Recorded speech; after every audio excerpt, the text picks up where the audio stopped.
rise for the Pledge of Allegiance. I pledge allegiance to the flag of the United States of America and to the republic for which it stands, under God, indivisible, with liberty and justice for all. You should start with the ready, begin. Thank you very much. At this time, I'll ask Clerk Sellers to report out of closed session.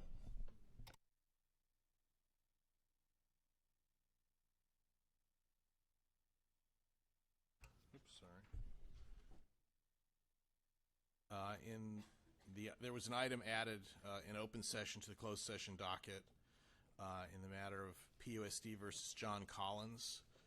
There was no reportable action taken on this item in closed session. Items 2.1A, 2.1B had no reportable action. Items 2.1C, 1, 2, and 3. All of them had motions by O'Connor Ratcliffe, seconds by Beatty, and they were all approved unanimously. In the matter of 2.4A1, there was no reportable action.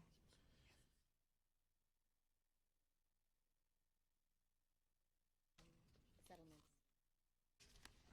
Each one has to be read separately.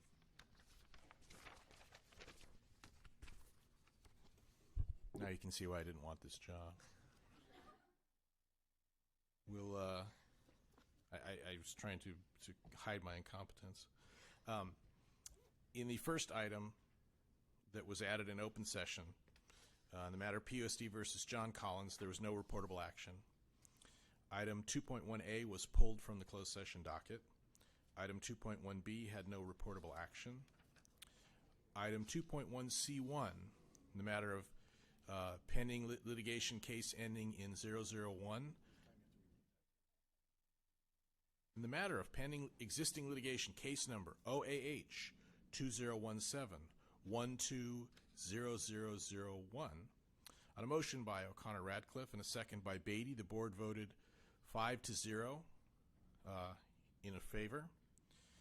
In the matter of item 2.1C-2, pending litigation case number OAH 2017-111001 and case 2017-1003-316, on a motion by O'Connor Ratcliffe, second by Beatty, the item was approved unanimously.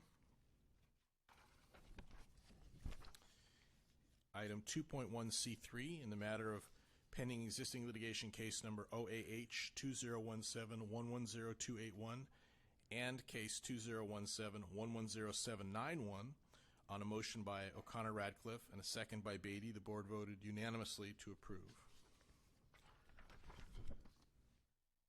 In the matter of 2.4A1,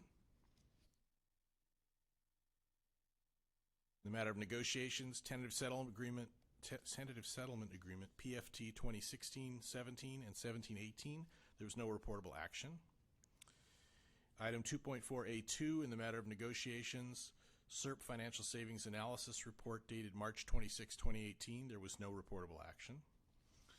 And item 2.4B, in the matter of negotiations, approval of settlement agreement between Poway Unified School District and Poway School Employees Association, on a motion by O'Connor Ratcliffe and a second by Patel, the board voted to approve the settlement between PUSD and PSEA Unit 1 for agency fees owed to PSEA Unit 1 in the sum of $12,500. And the vote was unanimous. No other reportable action was taken during closed session. Closed session adjourned at 5:56 p.m.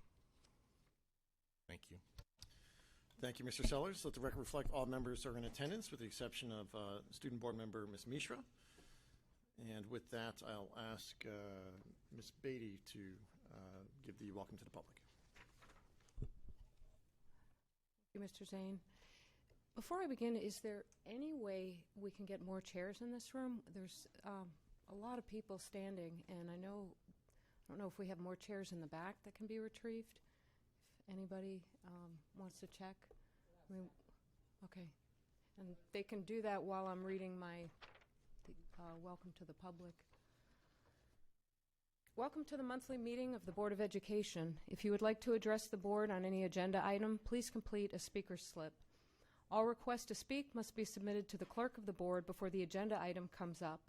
If you are requesting an agenda item be pulled for public discussion from Section 5.0 Consent Calendar, a speaker slip must be submitted to the clerk now, as approval of the consent calendar is one of the first items up for approval. Item 4.2 is placed on our agenda to enable members of our community to bring items that are not placed anywhere else on the agenda to the board's attention. Speaking time is limited to 3 minutes per speaker, with a maximum of 15 minutes per topic unless waived by the board president. There will be a 30-second yellow warning light when time is running out. Speakers may only speak on one topic under item 4.2 and may not defer their speaking time to another individual.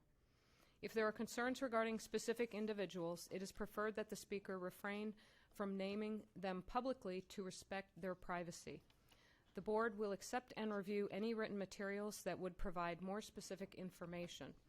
The Brown Act does not permit board action or extended discussion of any item not on the agenda, but your concerns will be referred to staff. With that said, welcome and thank you for coming, and thank you for getting the additional chairs. Thank you, Ms. Beatty. Actually, before we move to approval of agenda sequence, Dr. Patel has just some information on why Ms. Mishra is not here this evening. So Ms. Mishra did tell me that she is currently in Houston attending the first robotics world championship team, or world championships. Her team did make it that far, and she's unfortunate. And with that, she's unfortunately able to attend tonight, but she's here in spirit. Thank you, Dr. Patel. At this time brings us to agenda item 3.5, approval of the agenda sequence. I'd like to make a motion to pull item 8.3. And if there's a motion on that, we don't need a motion. I'll just pull that. Staff has requested. We will pull 8.3. Are there any other changes to the agenda sequence? If not, I'll entertain a motion to approve. Motion to approve. Motion to approve. Is there a second? Second. Motion approved by Ms. O'Connor-Ratcliffe, second by Dr. Patel. All in favor? Aye. Any opposed? Okay, motion carries unanimously. Thank you. It brings us to item 3.6, approval of board budget workshop and special Board of Education meeting dates. Dr. Phelps. The board would ask, we're going to schedule a board workshop on next Tuesday, in addition to the special Board of Education meeting date on June the, do you have that date? June 5th at 4:30. So the board budget workshop will be on Tuesday, April 24th, 10 to 2, and then the special board meeting on Tuesday, June the 5th, held at 4:30 to cover the deadline constraints for the budget, the LCAP, and the RFP for the video surveillance requirements. Thank you very much. Is there a motion to approve? Motion to approve. Motion to approve by Ms. O'Connor-Ratcliffe, Second. second by Dr. Patel. Any conversation, discussion? Ms. Beatty. I just have a question. Why is it necessary for these items to be approved by the board, as when we're just agendizing meetings? Usually when we do special or regular meetings, they're just either docketed or the vote is procured as a procedural vote via email. So that the board has to agree in public session to let the public know for fair notice, and just out of transparency's sake, because of the items that we're covering. Thank you. Any further discussion or comments? All in favor? Aye. Aye. Opposed? Motion carries unanimously. Thank you. That brings us to item 4.1, information item, student board representative reports. There's a row of chairs in front of you guys. We'll start with Poway High School. Mr. Fallon.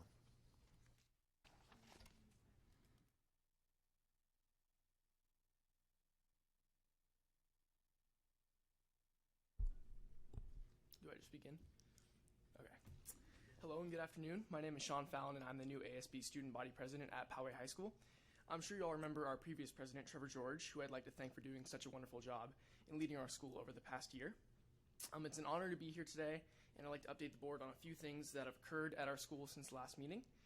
I'd like to start off with the every 15 minutes assembly that we had about a month ago, addressing the all too common problem in America of drinking and driving. Many at Poway High School were hit hard by what they saw.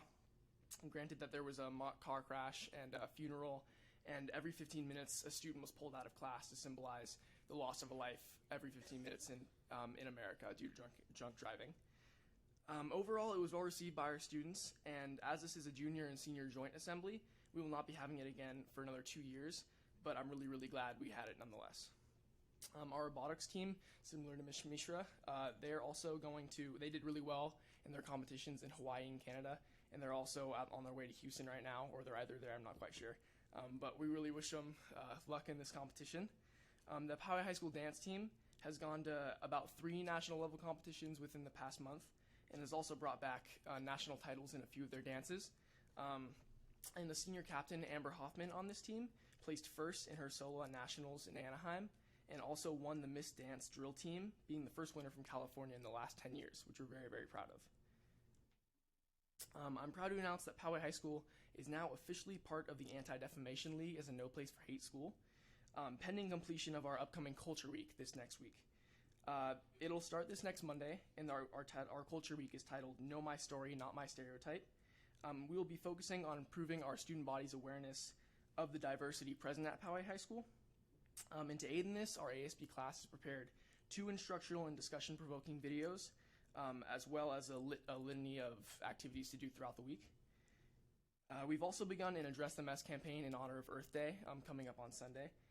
And we've also been encouraging our students all throughout the week to come into school tomorrow wearing green to represent, as well as incorporating little games into everything we do, like throwing away trash to choose, for example, the theme of the songs we play at Friday during lunch.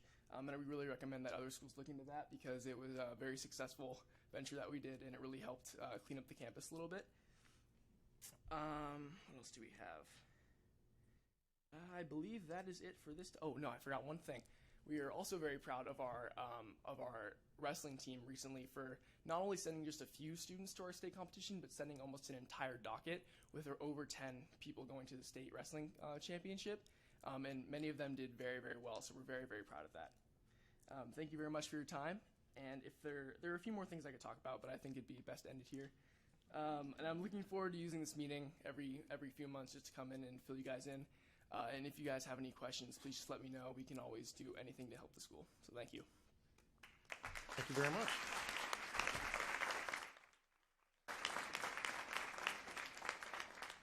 Let's call Ms. Roberts from Rancho Bernardo High. Welcome.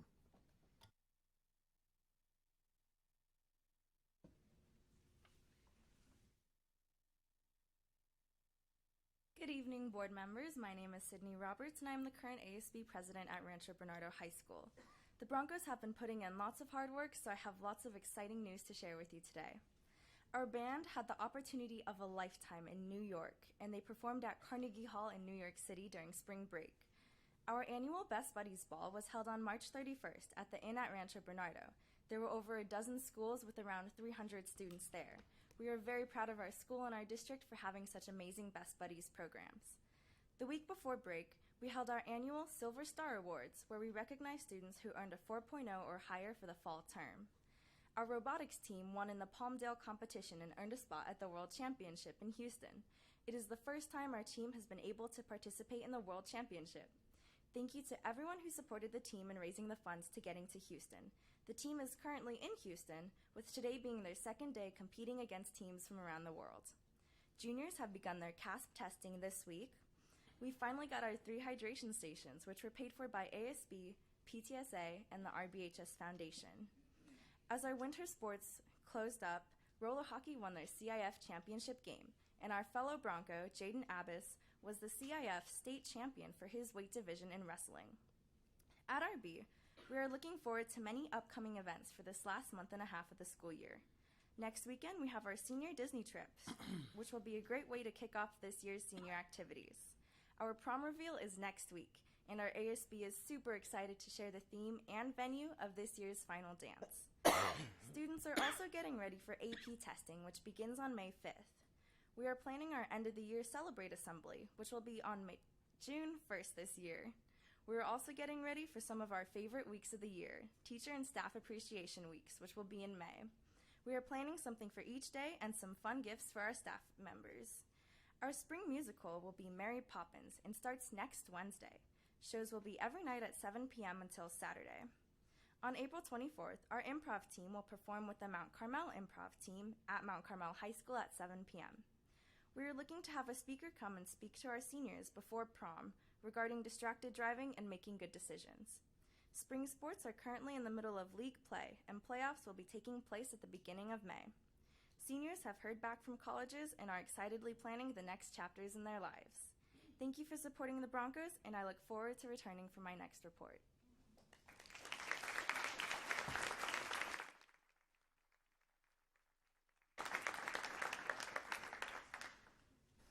Thank you, Ms. McWilliams from Westview High.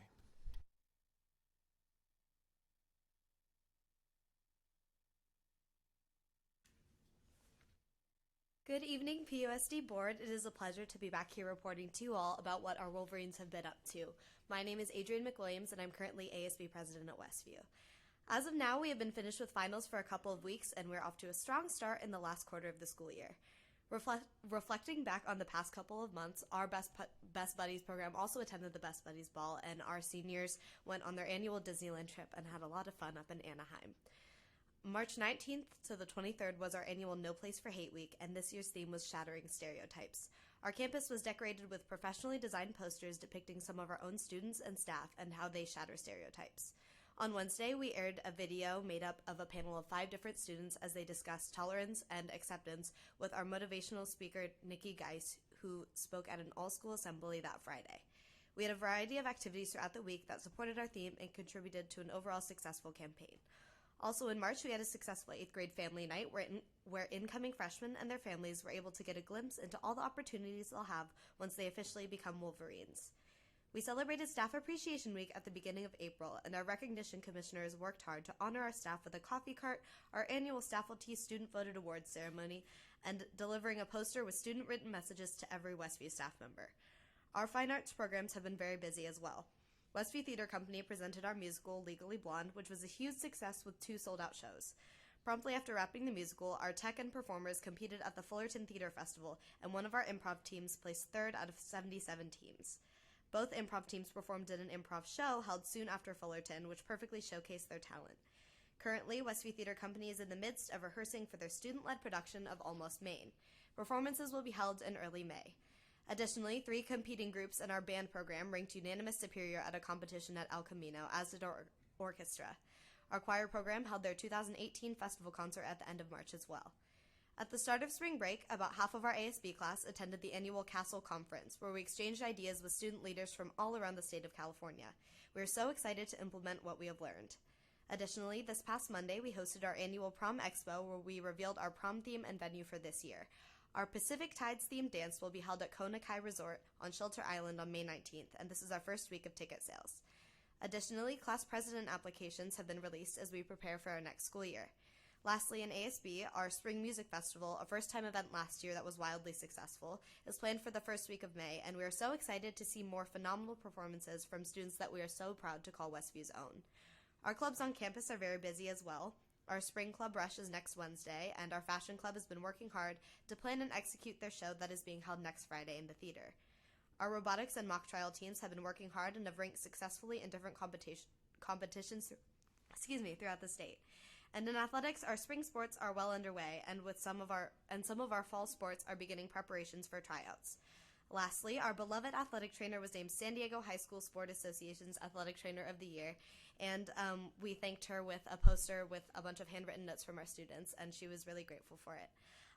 That's about all we have going on at Westview for now. It has been lovely reporting to you all tonight. Thank you for listening, and I look forward to seeing you next.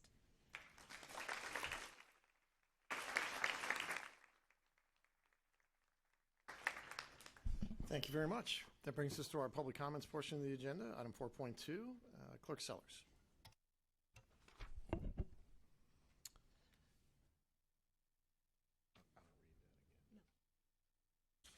All right. Our first speaker is Paul Lebedine. You're going to send me after that, all right? Hey, no tremendous, so it was worth coming just to hear them. Thank you. Good evening. My name is Paul Lebedine. I live at 16356 Streamwood Court. The topic I'm going to discuss today is about, first off, I want to say thank you for all the attention that you have paid to what is happening as far as the school shootings and everything that is going on and already has gone on. It has been a tremendous response, and I only say I have two daughters. One goes to Design 39, and the other goes to Del Norte High School, and I've been absolutely amazed about the work that's being done at both. So thank you for that. The topic that I kind of want to focus on is in the initial kind of critical minutes when there is potentially an active shooter on a campus. And is there more things that potentially that we could do in the sense of setting the conditions to be able to respond? Because no matter what is done in all the other facets, there is still that potential gap of what could occur if someone makes a choice to come onto a campus. And I think we all know the issues involved, with that. What I thought is that potentially perhaps the feasibility of looking at arming in a concealed capacity a handgun for potentially a reasonable amount of the school security officers that are already serving on your campuses. It would be concealed. Obviously there's a training aspect both for use of the weapon and for deadly force. Many of your school security officers are already retired police officers that have had post certificates or still are current with them. And along with that, of course, there's a cost as well as an equipping issue. But I think that at a relatively low cost imbalance, what that might provide you is one more layer in a sense that might be able to provide enough time at an active shooter event to allow law enforcement to actually respond or be able to cause something to happen that would make it more difficult for them to accomplish what they set out to do. So I just thought it was important in a sense that in looking at the totality of the issue and all the other topics, that arming folks that are trained with a weapon that is not seen and they're already positioned across your school district in a sense to provide some sort of early warning, but that might give them the ability to respond, which might be the couple of minutes that we would need to be able to prevent a huge incident in the Poway School District. Thank you very much. Thank you very much.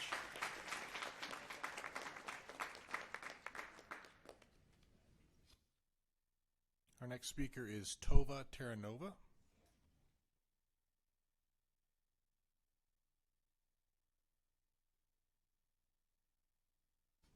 Welcome. Thank you. Forgive me, I just wanted to record my comments here for further improvement. This is the first time I've ever spoken, so forgive me if I'm a little unfamiliar. But my name is Tova Terranova, and I am a parent here of two Poway Unified School students that are in the elementary grades. And I'm also a part of several different law enforcement and community safety groups, including the San Diego LEO Wives Association. And I've been connected with a handful of charitable and different organizations, let's just say, that have looked at gun safety. And first of all, I wanted to say thank you for allowing me the opportunity to speak.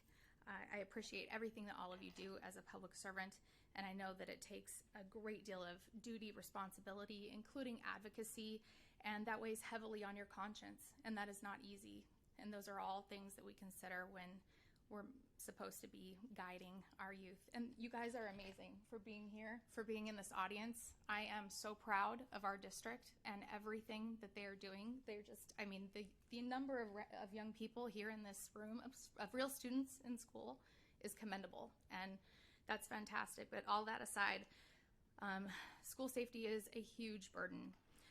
It's all of us must contribute at a most primal level to serve our city. And as members of the community, I don't care if you have children, I don't care if you just happen to work here, if you're, a custodian or you run the place. It doesn't matter. We're all involved, and this is a big conversation that needs to be consistently followed up with on a regular basis. And we have the ability within our community here to have a task force of men and women, students, everybody of all different ranks and places, because at the end of the day, when something like that happens on our campus or on your campus, or God forbid in your workplace or somewhere else, at the baseline, we're all the same people and we're all fighting the same thing. So what I ask for is simply that you continue to do all the great things that you're putting forward. I know there's a lot of heat out there, and you're moving forward on assessments, and it's very comprehensive. It's extraordinarily not simple. I don't have the words tonight, forgive me. But my real question is just, what is it going to take? And I think it's going to bring consistency. We need somebody to continue to press the button and keep it red and orange instead of, or green and orange, whatever the color it is. I need to keep talking so that people can continue to follow this process and navigate it with the right input and the right.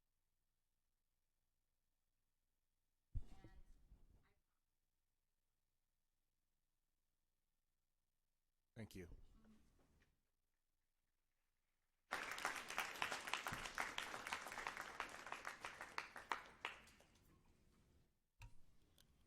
The next speaker is Nicole Parks.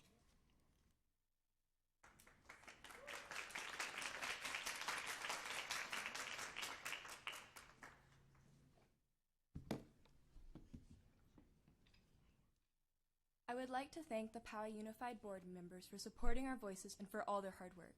My name is Nicole Parks, and I'm a senior at Del Norte High School. My peers and I are here to express our growing concern for safety in our schools. In 2018 alone, there have already been 17 school shootings. Students have to wonder, is my school next? This is a terrifying question for students to ask themselves. As students, we will not accept the desensitization towards the tragedies that occur far too often in our country. As students, we believe that we would be more productive if we didn't have the fear of possibly being shot at school. Due to recent tragedies, you, the Poway School Board, have been asked to find ways to make our schools safer. The board has produced solutions such as more fences, locks, and even cameras. But none of these can stop a tragedy before it happens. We don't just want changes that will only help us after something bad has happened. We know we can't end all school shootings. However, we do need to try to limit them as much as possible. We want solutions that will help reduce the chance of this happening in the first place. We believe that improving student mental health is vital in helping fix this issue. We should do this by hiring more counselors and having more of them work full-time. Counselors play an important role in providing a happier and safer school environment. If we have more counselors to speak to troubled students, there is a higher chance of preventing these horrific acts from ever being committed. Ultimately, we would save more student lives. For weeks, I had the same recurring dream, someone bringing a gun to school and finding me to kill me first. This should not be a normal fear. In my nightmares, the person who would shoot me is a guy I dated years ago, but ended on bad terms with. These fears of violent retaliation and hatred left me having panic attacks during the class period he knows I am in. I would constantly think, he knows I am in here. He could come in and kill me with a gun any second.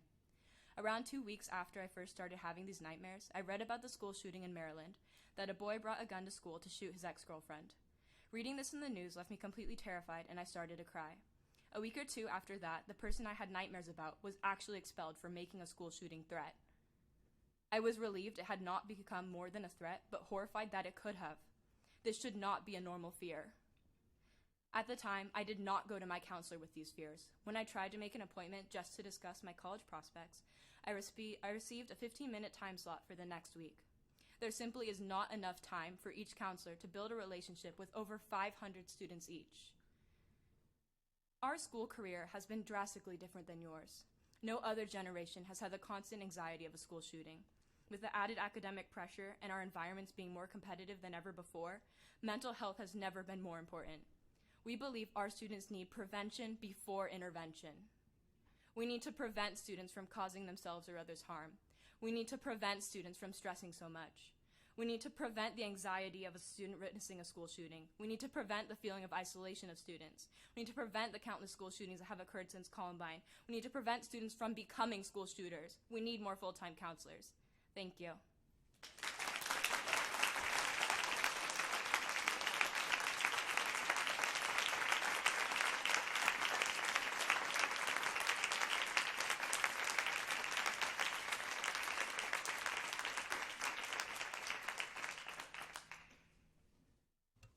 The next speaker is Stephen DiMatteo.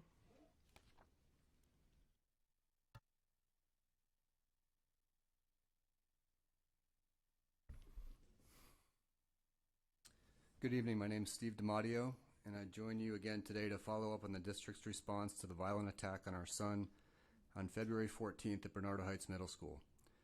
Since that time, we have spoken and met with school and district leaders to address the concerns that we have regarding school safety at Bernardo Heights Middle School, and more broadly, how the district can improve their policies to ensure that student safety is paramount. During our initial meeting with district staff, we requested that a few actions be taken to restore parents' confidence in the district's ability to keep our children safe. First, we requested that administrators at the middle school reiterate the procedures that should be implemented when an incident occurs on campus. This was completed on March 23rd through an email from Mrs. Galaz. Parents are pleased that it is now clear what is expected of administrators when an incident occurs, and we hope this review will prevent leadership lapses from occurring like they did during my son's incident. While we were encouraged by the initial response to our request by district and school leadership, to our knowledge, no other action has been taken. Requests for follow-ups have not been answered to date, so I sit in front of you today to hold the school district accountable to their word. I respectfully request a response on the following items by the next Poway Unified School District Board meeting. Explore why PUSD doesn't have a zero-tolerance policy towards weapons and violence on campus. Other school districts in this area have a zero-tolerance policy to make it clear to students that this behavior is not tolerated. Why don't we? Explore ways to improve communication amongst stakeholders. In our meeting with district leadership, we relayed best practices from the military, public safety, and business communication programs that manage crises and inform other participants to prevent similar events from occurring again. Has the district investigated the viability of these suggestions any further? If not, why not? If so, what action has been taken? Finally, explore the appointment of a safety director to oversee the various committees that are responsible for safety in the district. During our conversation with leaders, we learned that the district uses a multi-departmental approach to overseeing safety concerns. That sounds terribly inefficient and bureaucratic. After safety deficiencies are acknowledged, who ensures that concerns are addressed and changes are implemented? Do these people have safety training that qualifies them to carry out these actions? There should be a single person who can be held accountable, not a committee. To date, parents in the district are driving the safety conversation, but it should not be this way. We would like to have confidence that school and district leaders are directing the conversation on the safety of our students and the security of our campuses. You can increase this confidence by addressing our concerns promptly and working together with us to ensure that our students' safety is paramount.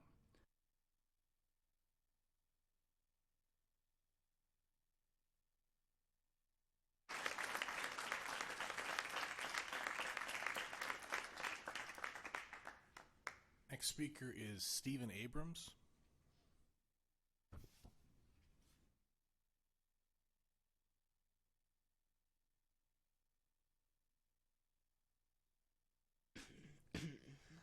Thank you, Honorable Poway Unified Board members, for supporting our voices and for all the hard work you do. My name is Stephen Abrams, and I'm a freshman at Del Norte High School. To continue on the agenda that my fellow peer Nicole brought up, we feel like it's our responsibility to speak up on how we can help make our schools safer and to voice our concerns. As students, we will not sit here and be desensitized to the tragedy of school shootings that occurs far too often in our country. As students, we believe we would be more productive if we didn't have the fear of possibly being shot at school.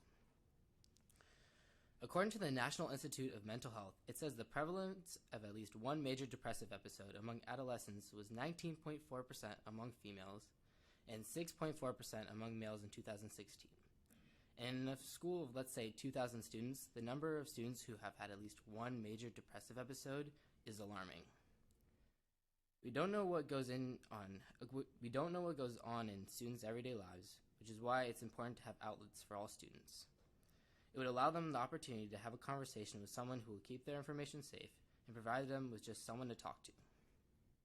I believe that not having a strong outlet is a major contributing factor to anxiety and depression for high school students. The more counselors we have, the more students they can meet with and have connections with.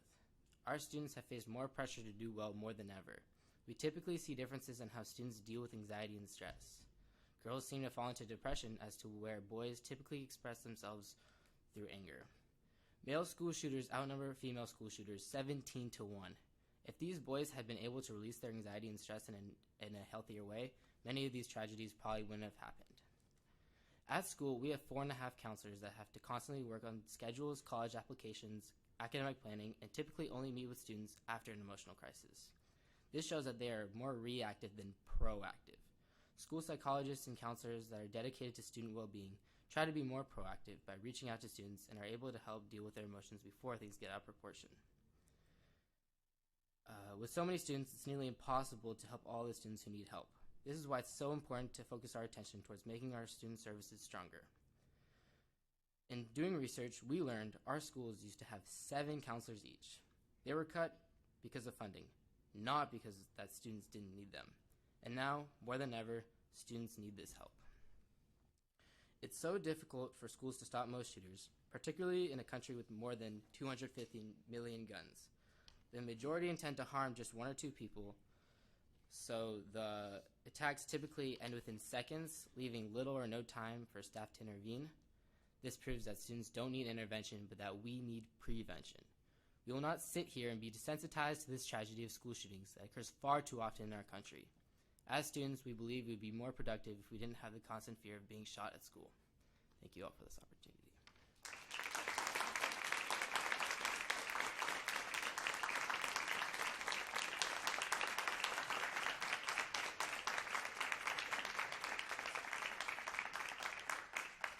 Next speaker is Doreen Hom.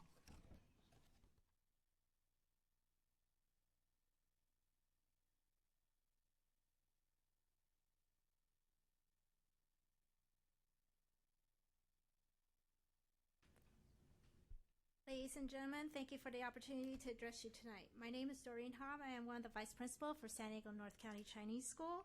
I have been a parent there since 2002.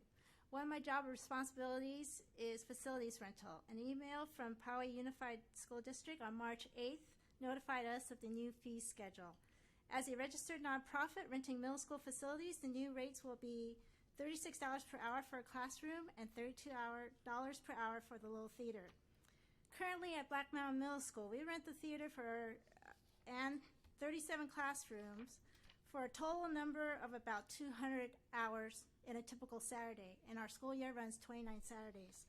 At the proposed rate of fee increase, our whole typical Saturday rental will be $7,877 per day, working out to 29 Saturdays per our school year. That amount will be $228,400 plus a year, totally unsustainable for us. There's been talk about a reduced fee schedule where after renting a classroom for the maximum amount of cost, everything else will be half price. And when you work out the numbers for that cost will be $125,787 per school year, roughly about almost $4,400 a school day. Totally unsustainable for our program. If the whole point of the district is to recoup their cost in the utilities, let's say it's $10 million for gas and water or electricity for a typical year.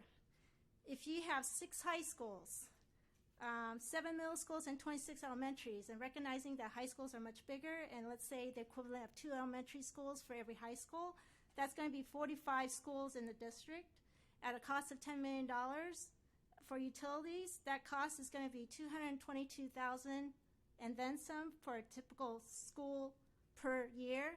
And if you break it down to 180 school days, the cost of utilities is going to be about $1,234 a day per school.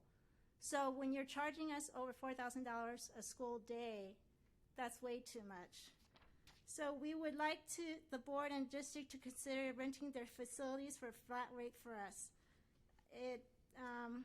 Our impact is much greater than just facilities rental, but the huge increase will be unsustainable for our school. Thank you very much for your time.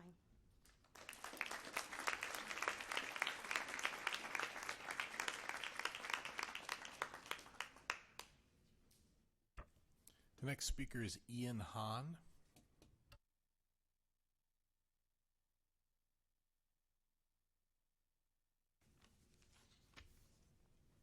Good evening, honorable board members and honorable office of the superintendent.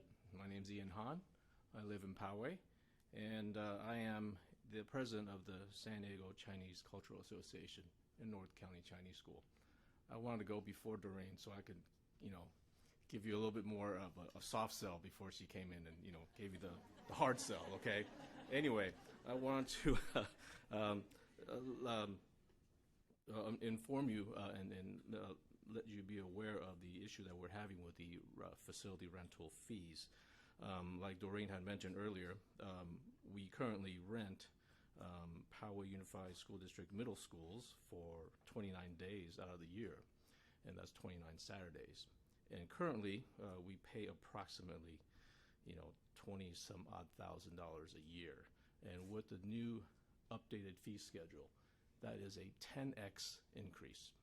That's an order of one magnitude. That's unsustainable for a nonprofit organization such as ours. So the reason why we're here is that we would like to have a separate audience, either with the board or with the superintendent office, to further discuss if we can come up with a more agreeable fee structure so that the North County Chinese School can also be sustainable for many years to come. A short history of our relationship here. We've been with the Poway Unified School District rentals for probably the past 25 years. We've been established. We're a very well-established organization that's been renting your facilities. And actually, our curriculum, our credit curriculum is actually recognized by the Poway Unified School District. So I believe that us being able to rent your facilities as well as being able to provide credit classes is a very symbiotic relationship, and I'd like to have that continue for many more years to come. And in order to do that, I'm hoping that the rental rate will be at a point where we're able to sustain ourselves and also be able to provide the educational opportunities for our students, for all of our students, for many years to come. So that's why I really like to see if there's a way that we could come to a agreeable middle ground and make it sustainable for both organizations to work together. Anyway, thank you very much for your time, and I appreciate everything that you've done for us so far. Thank you.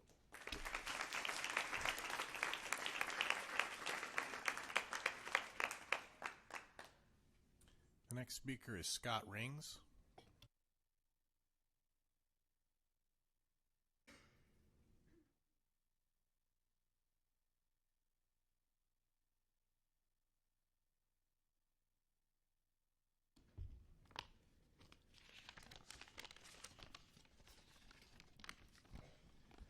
Good evening, friends, and those that like to slander me. Tomorrow is the 3rd anniversary of the first time I spoke at a board meeting under threats of arrest. Mr. Little, did you know that in the early 90s my mother dated the best friend of Superintendent Reeves? Did you know that after they broke up, my mother dated a black man? This and the discovery of the library fund is when the harassment against me from a handful of corrupt Poway Unified administration and staff started.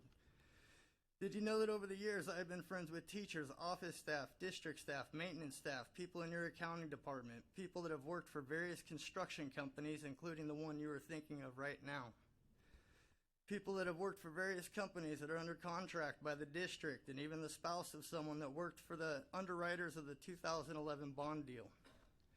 Mr. Little, I was going to speak tonight about the reasons since the 90s that I have been slandered, harassed, intimidated, threatened, assaulted, and tortured by a handful of PUSD administrators and staff.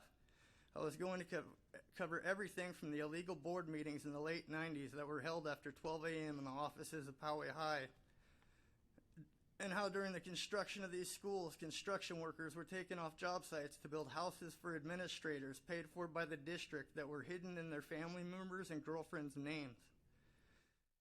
The amazing home renovations that have been done for many administrators and staff paid for by the district has payoffs for their corruption.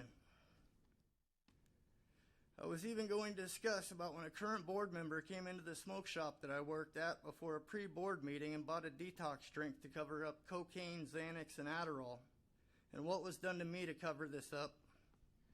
I was going to talk about everything right here and more, but every time I talk to district staff and administrators since the 90s through this past August after our meeting, Mr. Little, I get intimidated, threatened, or assaulted.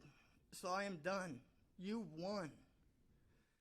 I have recently quit the career that I love. I have given away almost everything that I own, and you have officially forced a disabled person from their home to the streets because I cannot afford to fight you. I will not live one more day in a house where I cannot see the sky from any windows in my home. I am claustrophobic, and your administrators knew this. I will not live one more day in fear for my life.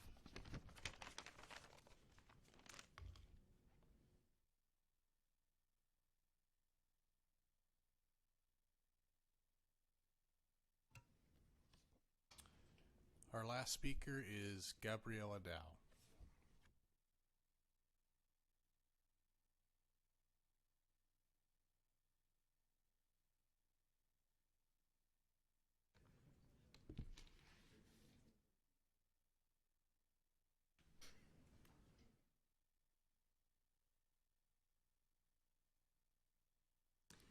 Good evening.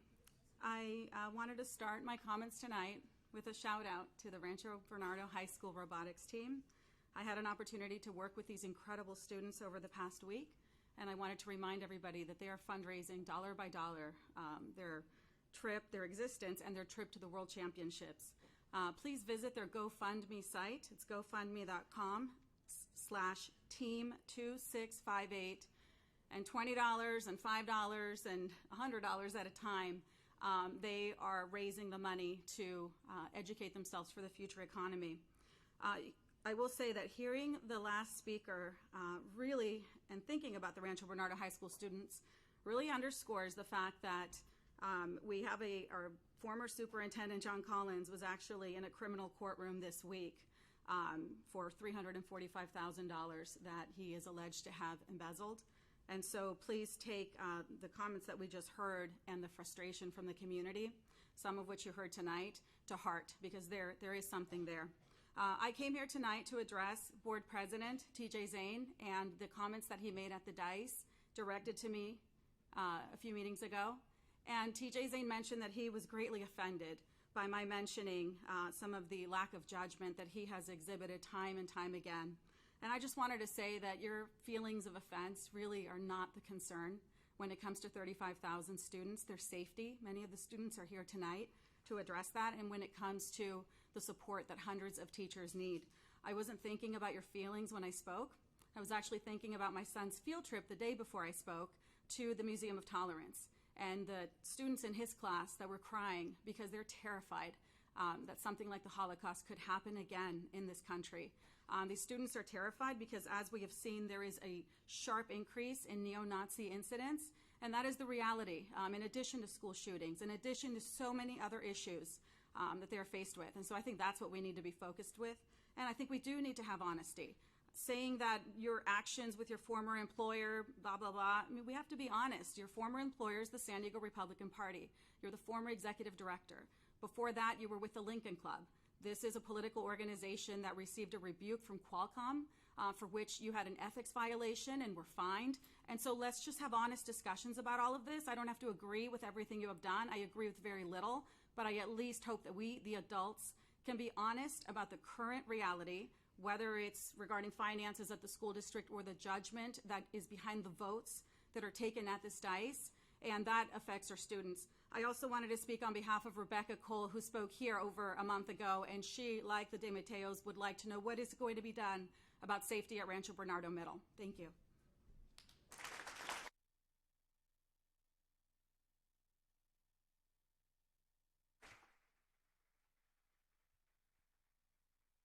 That concludes public comment. Thank you, Clerk Sellers. At this time brings us to agenda item 4.3, an information presentation item on the College Bound program. Associate Superintendent Dr. Robertson, excuse me. Thank you, Mr. President. At this time, I'd like to invite Dr. Darlene Willis, the Executive Director of College Bound, and Marcia Dodson, the Chief Operations Officer, for a 10-minute presentation on the student success data of our students with our partnership and College Bound.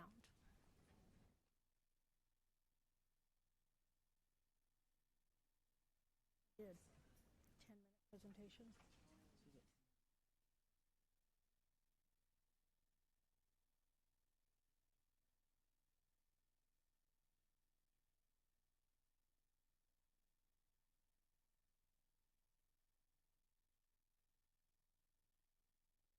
Dodson. And I just want to, so happy to have College Bound here, have you stand, and we just want to do a quick message to you real quick before we get into our presentation.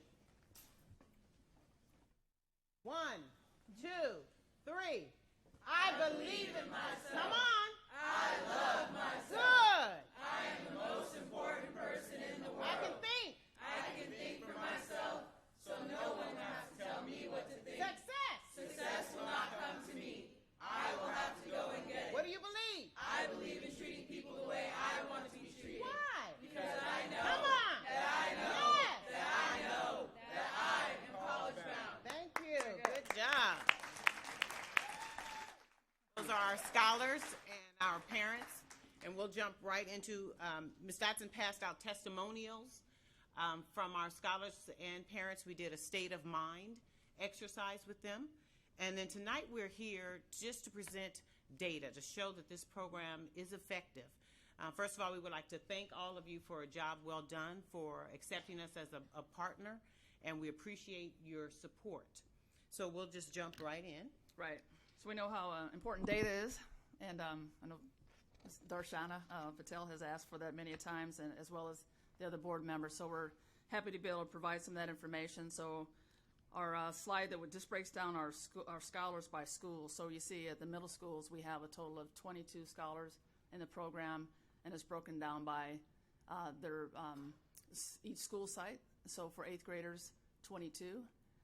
And then as we move on to our 9th graders in the district that represent all of the high schools, we have 20 scholars in the program, and just we'd like to get more Westview students, but we're pleased that we're represented by all of the high schools at the 9th grade level. Then at the 10th grade level, we have 16 total, and you see the breakdown of scholars in the program this year. Going on to 11th grade, 17 scholars, and see the breakdown by each school site. And then our senior class, we have 10 seniors represented by all of the high schools in the district. Plus, we have approximately 120 parents and guardians and or responsible adults that show up at our monthly College Bound meetings. Then attendance, 85 College Bound families with an attendance rate of 79% for this school year. And then looking back at 2015-16, there were 39 families at that time with a 69% attendance rate. And then now going on to the SAT, ACT scholars that have taken those tests, 90% of our seniors have taken, so 9 out of 10 have taken the SAT and or ACT, and 12% of our juniors have taken it, with the bulk of them scheduled to take it over the next few months. Then, of course, FAFSA, 100% of our students have completed the FAFSA. And then this is a list of all the schools that our scholars have applied to and or have been accepted to. Definitely want to give a shout out to DeFore, who's got a full ride to Ohio State University.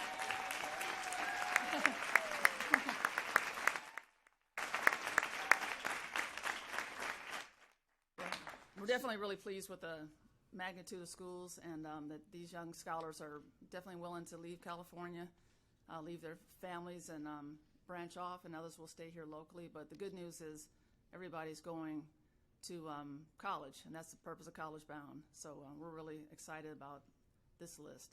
Gafor and her dad flew to Ohio State, the Ohio State, and we arranged for her to meet with the president, President Michael Drake, and his wife, Brenda Drake, and she has earned the highest scholarship, I believe it's the Moral Scholarship, the highest full ride. She was debating whether or not she was going to go, but I think she has made sure she's going. We have others that are going to Northridge. You see the list. The goal is that they have had the choice of attending college. So now looking on to the last year's class of 2017, just gives you a breakdown of where they're actually going between the UCs, the CSUs, private universities.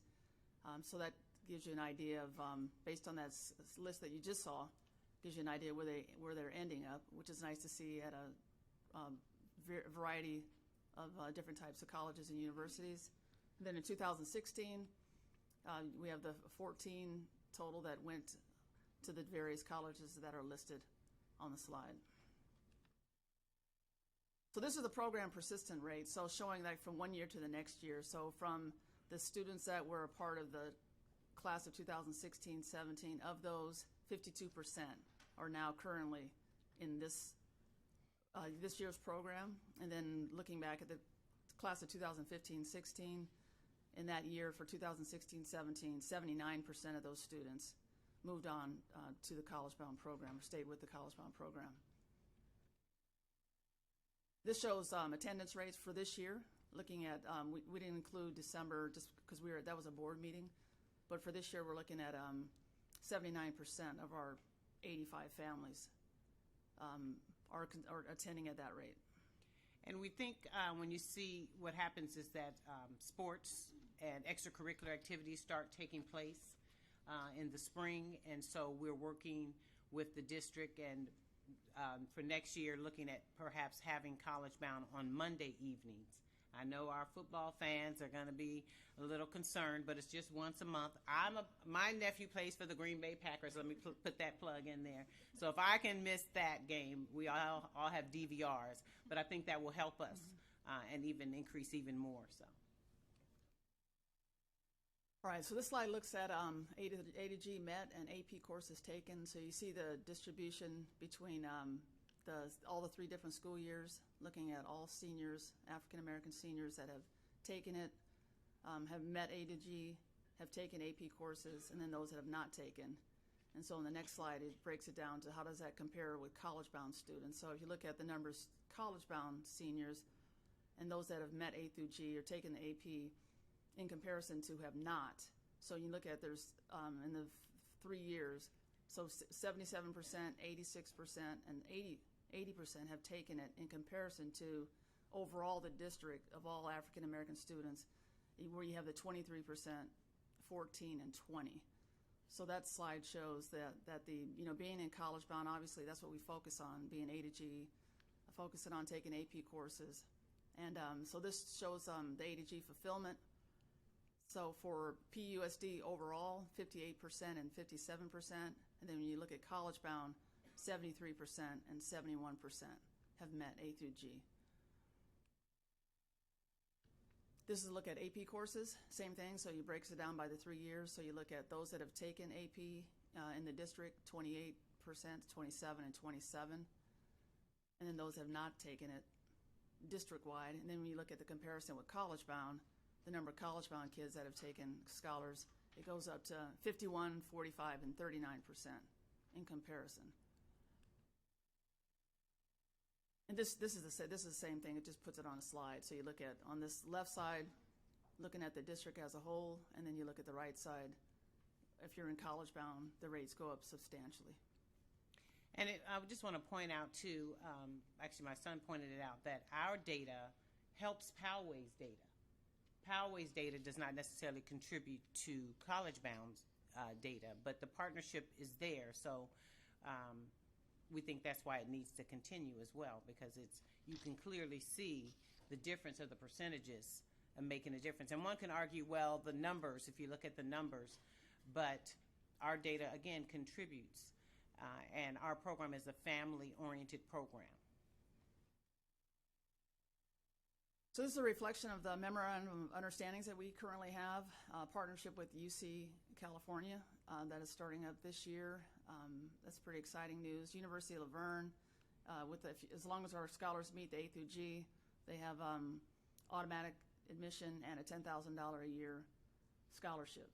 CSU San Marcos, same thing, guaranteed admission as long as they fulfill A through G. So, you get a lot of applicants at these universities. A lot of scholars fulfill A through G, but the list is so long that, obviously they can't admit everybody. But if you're in College Bound and you meet those requirements, then you're automatically admitted. And then College Board has offered some SAT fee waivers for our College Bound scholars. We actually are partnering now with the University of California and bringing together local San Diego civic and community-based organizations to make sure that they're addressing the needs and we're increasing the admission rates for College Bound and other CBO. They called us after a 16-year history and the success of Concerned Parent Alliance in our College Bound program. So we're very excited about that. That takes place on May 16th for the first meeting at University of California, San Diego. And then we'll travel around to the different regions with UC. This is a look at some of the speakers we've had. We have a variety of topics all year long, but we've had, of course, Superintendent Phelps came out, and we had a great town hall meeting. Of course, our financial aid workshops, UC San Diego came out, and then, of course, appreciate our trustees, Darshana Patel and TJ Zane for coming out, and also Mercedes Hupschmidt came out and did a great job with the transcripts. And then we did a climate check-in with the PUSD principals. We can probably describe the program to you, which we've done before, but seeing it and being there really makes a difference. We're not the typical organization. Like we said, we are family-oriented, and you can see just from tonight how important this program is. This is our finale program on Thursday, May 17th at 6 p.m. at Rancho Bernardo High School, so we'd love for you to come out. We'll be celebrating not only our seniors, but all of our scholars. And it's an opportunity for us just to celebrate the 2017-18 school year. So if you're available, we'll send out an email. And I know your schedules are busy around that time of the year, but we'd love to have you drop by. We've given away over $1 million in scholarships that we've raised. We have partners throughout that are helping to support us. We have our Bobby Jones Scholarship, Dream Big Scholarship, all funds raised within Concerned Parent Alliance and College Bound programs. This is just a glimpse into some of our workshops.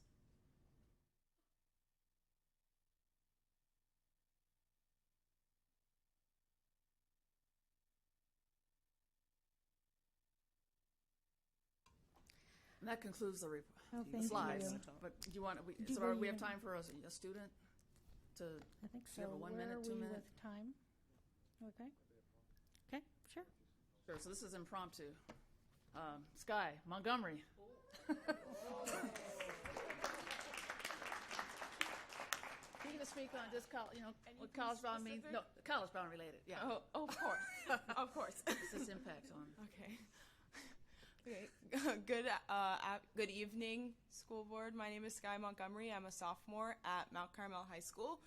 I've been in the program, I don't even remember how long, since about the 4th grade, since my oldest sister has been in since about 7th grade. So this program means a lot to me. I would not be sitting here today with the comfortableness in front of an audience and in front of adults without this program. It has given me so much strength in my classroom, being able to get up in front of my class to ask questions, to not be afraid to put myself out there, and to really try and strive to be great, because as the minorities in school, you are often felt like not much is expected of you, and that you are expected to sit in the back of the class and just kind of shrink away. I am one of 3 African American students in my AP European Civilizations class. 2 of the others are in fact College Bound members. One of them is Fru DeFore, who's sitting behind me. So it feels much nicer to have a community of people that share like interests and want to strive for better, and want to know that everybody wants to go to college. Everybody wants to try to get that full ride scholarship. And these wonderful ladies have really given us the strength to push for that and the resources to know that we can make it out there in the world and that there is a way for us to succeed and that we're not alone. It's really has become a family, and to see and try to help other families come into this and really experience how wonderful this program is really life-changing. So thank you. Where's your sister from? My older sister is currently in Vermont. My oldest sister, my other sister, Mylin, can I tell them? Has been, yesterday was accepted into the Howard University in Washington, D.C. Cool. I don't know where she's going to go. She doesn't know either, but we're looking forward to it. And they're great role models for me as well as Gafor and all of the other upperclassmen in the program. Thank you. Thank you so much.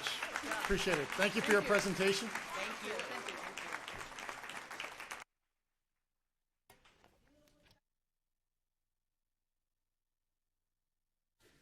That brings us to agenda item 5.0, the consent item, approval of the consent calendar. Do any members or trustees have any items to pull? I'll start with Trustee O'Connor-Ratcliffe. No items.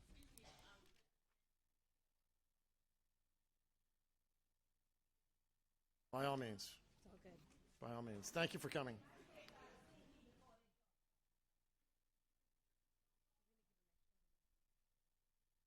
Trustee Beatty? Actually, we'll pause for 30 seconds here and let them exit the room. Thank you. All right, I'd like to pull 5.2A, 5.2B, 5.4A. Did you get that? 5.2A and B, and 5.4A. Thank you, Trustee Beatty. Trustee Beatty is requested to pull items 5.2A, 5.2A or B, and 5.4A. Trustee Sellers. No items from Trustee Sellers. Dr. Patel? Nothing to pull. And I have no items to pull. With that, is there a motion to approve the consent calendar with the exception of items 5.2A, 5.2B, and 5.4A? Motion to approve. Second. Motion to approve by Dr. Patel, second by Ms. O'Connor-Ratcliffe. Any further discussion? All in favor? Aye. Aye. Opposed? 0. Motion carries unanimously. Thank you very much. With that, we will go to item 5.2A.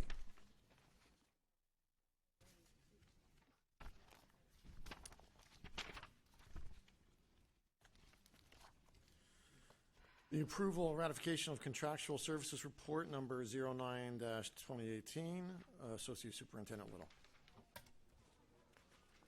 Thank you, President Zane. This is our monthly request for the board's ratification of our contractual services. So I'd be happy to answer any questions. 1 minute. Mm-hmm.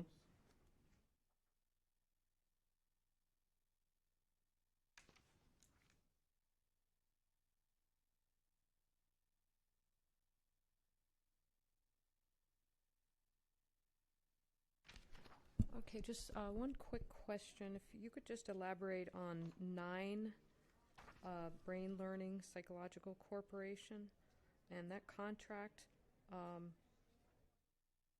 for individual educational evaluations is actually ending in a couple of months with a $50,000 appropriation. But aside from that, if you would just elaborate on that.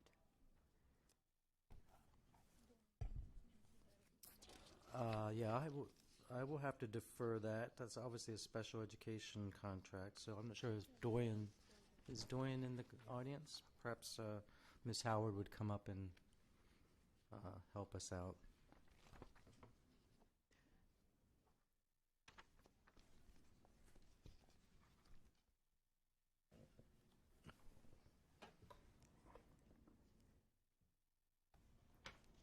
Hello. This Brain Learning is a specific person we contract with for our individual, what we refer to as IEEs.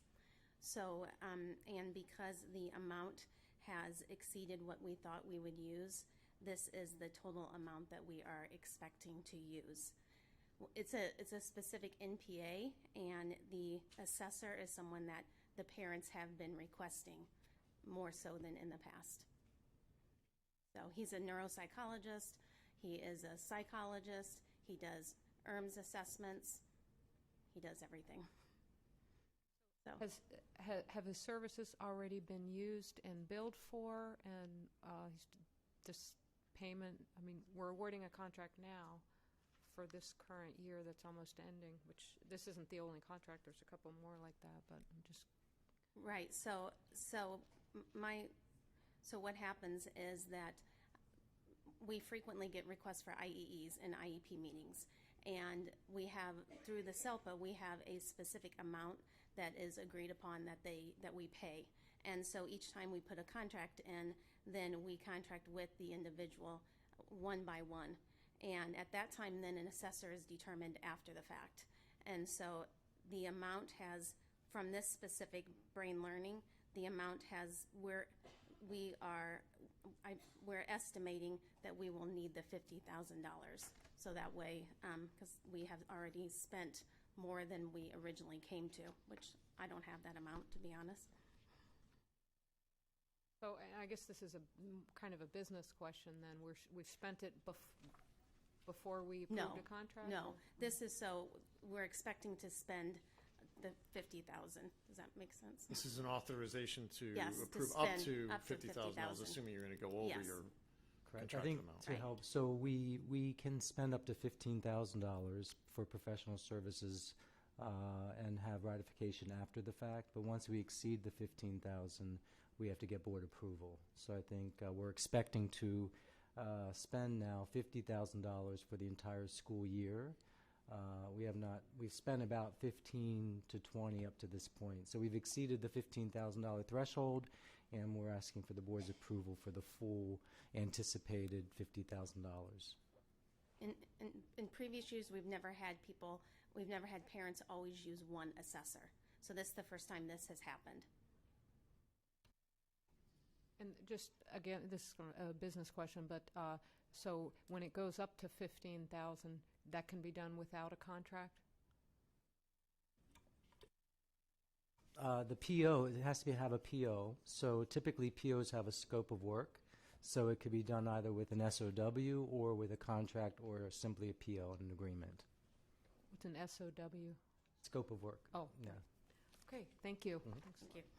So I pulled it. I will move to approve. There's a motion to approve. Is there a second? Second. Okay, motion by Ms. Beatty, second by Dr. Patel. All in favor? Aye. Aye. Opposed? Motion carries unanimously. Thank you. 5.2B, ratification of district purchase orders, revolving cash fund expenditures, and purchase card transactions. Associate Superintendent Little.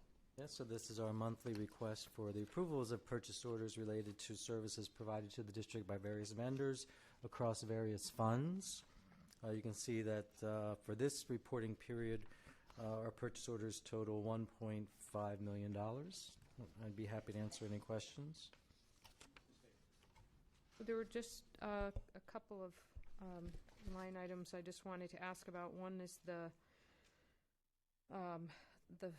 $5,700 for the Coalition for Adequate School Housing, so that's number 26. The next is 32, Belfair Jewish Children's Bureau, and the next is 36, Applied Best Practices, LLC, and the last one is 47, the Feldman Rollap. Thought I'd throw them all out there. Sure, okay. So let's see, I'm going to do the best I can do here. Number 26, the cash, I believe, is for training for our assistant facilities director.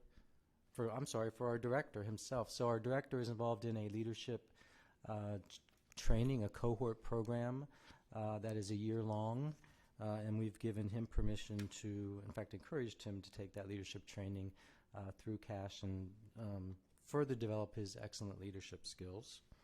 I'll have to come back to number 32. You say Director of Facilities? Yes. Okay. Mr. Coster. Okay. Number 32 I'll come back to. 36, Applied Best Practices, is our consultant who does our disclosure, our continuing disclosure for our GO bonds and for our CFDs. And that's during the transition until we make the full transition to the DTA, to our new CFD administrator. My eyes are going here. Fieldman Roll-Up and Associates. There are district financial advisors who are assisting with the CFD work, again, primarily with the transition from cooperative strategies to DTA as our CFD administrator. And if you bear with me, I'm going to see if I have any literature on number 32. Unless Ms. Howard wants to come up again and Well, and while she does, I'll just follow up on the 36. So we needed a transitional, this applied best practices. We needed a transitional administrator between Delinka and Tausig. to make sure that we didn't miss any of the continuing disclosure that we're required to do by law. But Tausig wasn't ready to Correct. fill that gap. Exactly, but they will be moving forward.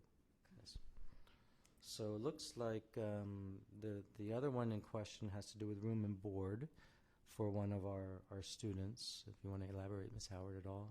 Yes, it's a residential treatment center student who was moved from one residential treatment center in Utah to another residential treatment center because he was asked to leave. So he was moved to another residential treatment center.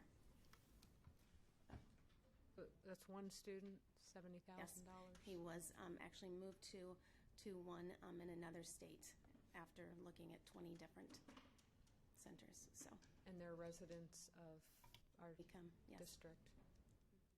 So, thank you. Thank you, Ms. Howard. Thank you very much.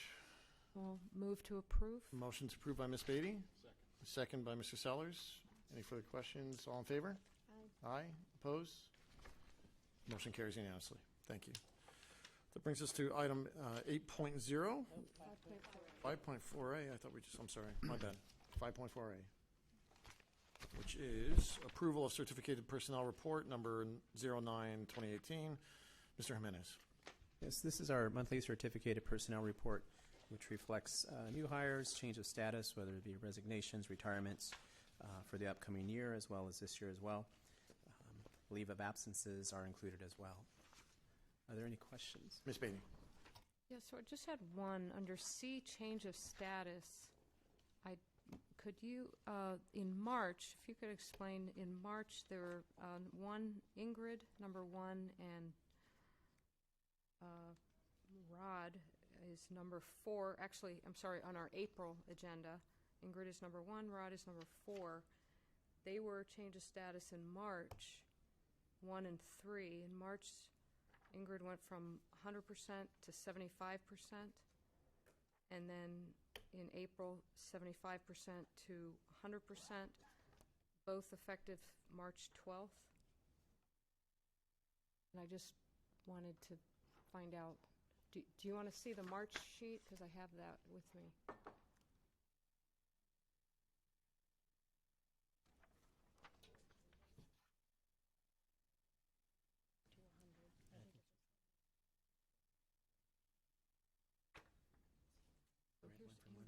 Yes, that was a trimester. Yeah, it's a trimester.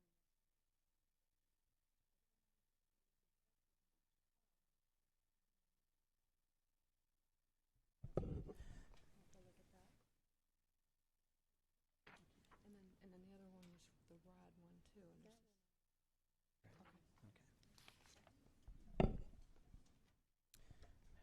Thank you. So, yes, it's for Ingrid de Alba, the FTE position changed from 75 to 100%, which is listed March 12th, 2018. It was listed in the March agenda from 100% to 75%. This could have been a correction. I will have to pull the personnel request form to verify that, why the change was reflected on the same date. We do see these changes at semester or trimesters, but since it has the same date, I believe it was a correction to the previous report, so I will pull that and verify that for you. Thank you.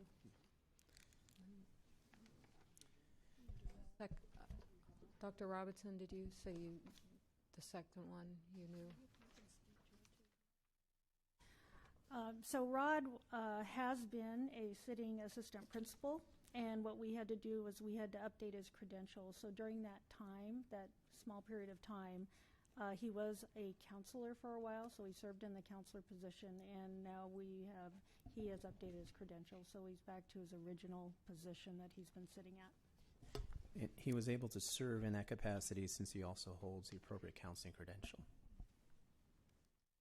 So in March, he went from what to what? Actually, I don't have that sheet now. In January, January 1st, he had gone from an assistant principal to serving as a counselor, and effective February 27th, returned back from a counselor to the assistant principal position. Okay, thank you. Thanks. I will move to approve. Motion to approve by Ms. Beatty. Is there a second? Second. Second by And Dr. since Patel. it's up, congratulations to those retiring. Yeah. All right. All in favor, signify by saying aye. Aye. Any opposed? None opposed. Motion carries unanimously. Thank you. Now we go to item 8.0.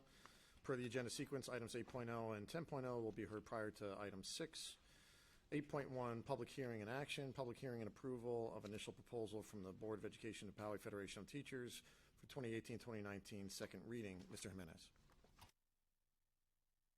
Thank you. Pardon me. Yeah. At this time, we will open the public hearing, if there are any comments, and we'll open it at 7:25. Going once, going twice. Seeing no members of the public for public comment, we will now close the public hearing. Mr. Jimenez. Thank you. This is the initial proposal from the Board of Trustees to open negotiations with our Poway Federation of Teachers for the upcoming year for a successor agreement. The initial proposal was first presented for first reading at last month's board meeting to give the public an opportunity to view, and this evening through public hearing the opportunity for comment as well. The board is asked to accept this proposal and approve this proposal for upcoming negotiations for a new successor agreement. Very well. Is there a motion? Motion to approve. Motion to approve. Second. Second by Dr. Patel. Comments? Okay. All in favor, signify by saying aye. Aye. Aye. Any opposed? Motion carries unanimously. Thank you. Next item is 8.2, approval of declaration of need for fully qualified teachers. Yes. Thank you. In the state of California, each school district is required to submit what's called a declaration of need for fully qualified educators if there is the potential in the following year that there will be certain teachers who are not fully credentialed. The Board of Trustees should have a copy that is labeled revised within your folder. There's been a couple of edits from the initial document that was printed, and I'll highlight those for you. The purpose of this is that each and every year the Poway Unified School District estimates how many potential teachers or new hires may not be fully credentialed. I'll give you an example. There may be teachers who hold a credential but are still working towards fulfilling their CLAD requirement under that credential. Or we may have a special education teacher who's still taking coursework to become fully credentialed in a difficult to staff area. Our intention is always to recruit and hire applicants who are fully credentialed, but each and every year there are a certain number of teachers in which we would apply for an emergency permit. At the state level, this is the first step prior to doing that. We use assumptions based on the numbers that we've had each and every year. In the revised document, you'll see on page 2 of 3, the numbers for CLAD English Learner are 30, Bilingual Authorization 3, Resource Specialist 4, and Teacher Librarian Services 5. Again, these are projected numbers. We hope to hire those that are fully credentialed. We usually fall under this number, but this allows us to apply for this declaration of need at the state level in anticipation of our hiring for the upcoming year. We are required to submit this declaration of need to the CCTC prior to the opening of the school year. The board is asked to approve the declaration of need for fully qualified educators based on our estimated numbers from our historical trends year to year. Thank you. Is there a motion to start the conversation, if there is any? Motion to approve. Motion to approve by Dr. Patel. Second. Second by Trustee Sellers. He beat you to it. Does it count if he doesn't turn on his mic? I'm counting it. Are there any questions or comments? If not, all in favor signify by saying aye. Aye. Opposed? Motion carries unanimously. Thank you. That brings us to item 10.1, adopt and accept. 8.3. No, we was pulled. 8.3 was pulled. 10.1, an action item to adopt and accept the revisions to CSBA Board Policies 9150 for student board meeting board members. Superintendent Phelps.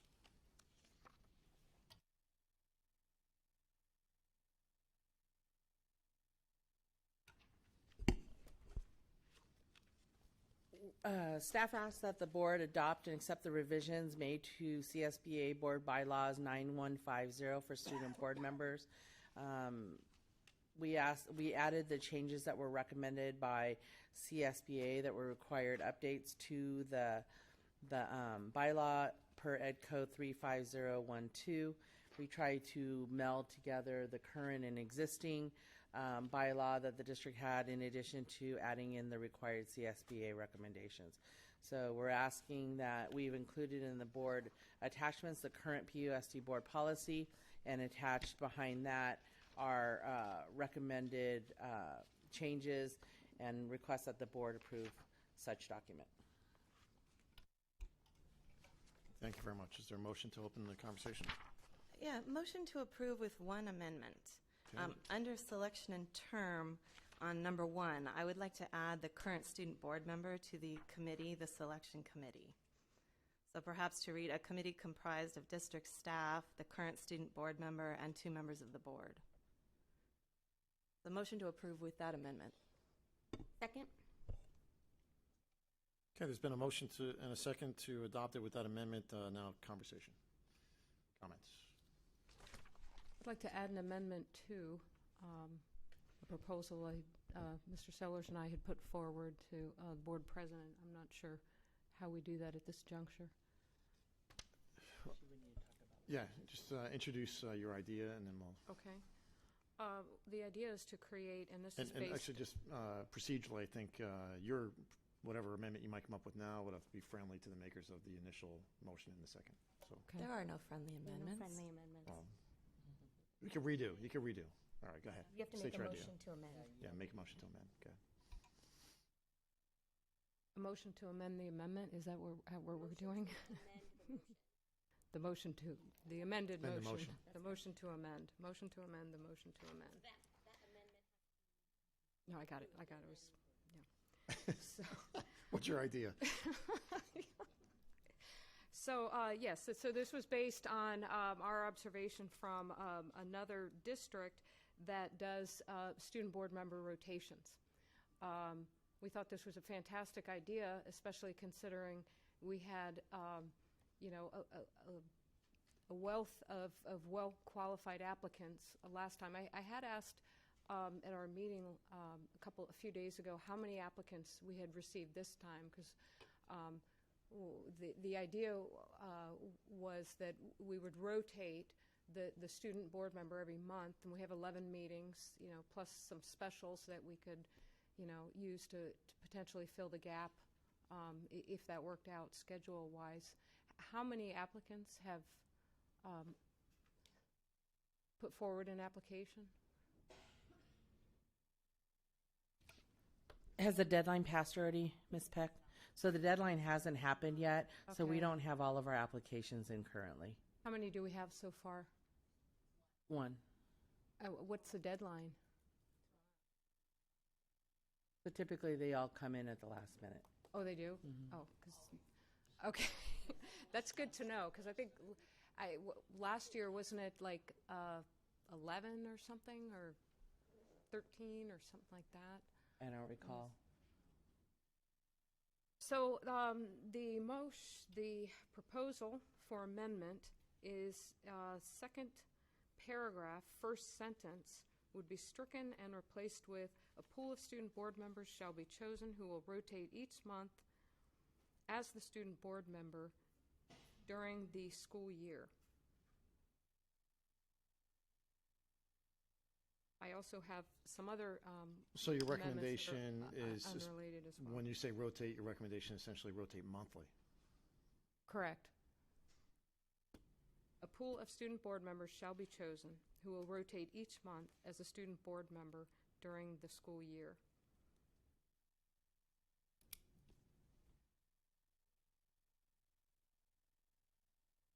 I guess it would, yes, because it would be a motion to amend, yeah. But then she's making the motion, and then he can second it, and then we can discuss it, and then vote on the amendment. Okay, I'll second that Okay. motion. Dr. Patel. That's an intriguing idea. I would never have considered that. I think it's pretty late in the game to try to do that for this year. Students are already working on their applications with the idea in mind that they would be able to serve for 1 year. In passing, I have spoken with Shayna Mishra, our current board member. She is not currently here, but I did speak with her just about, since this item was coming up, about her experience as a board member. And she did provide me a short statement. She said, learning how the board system works, what items we get to vote on, and a countless number of other items takes time and experience to get accustomed to. This experience was an incredibly unique and fruitful one for me.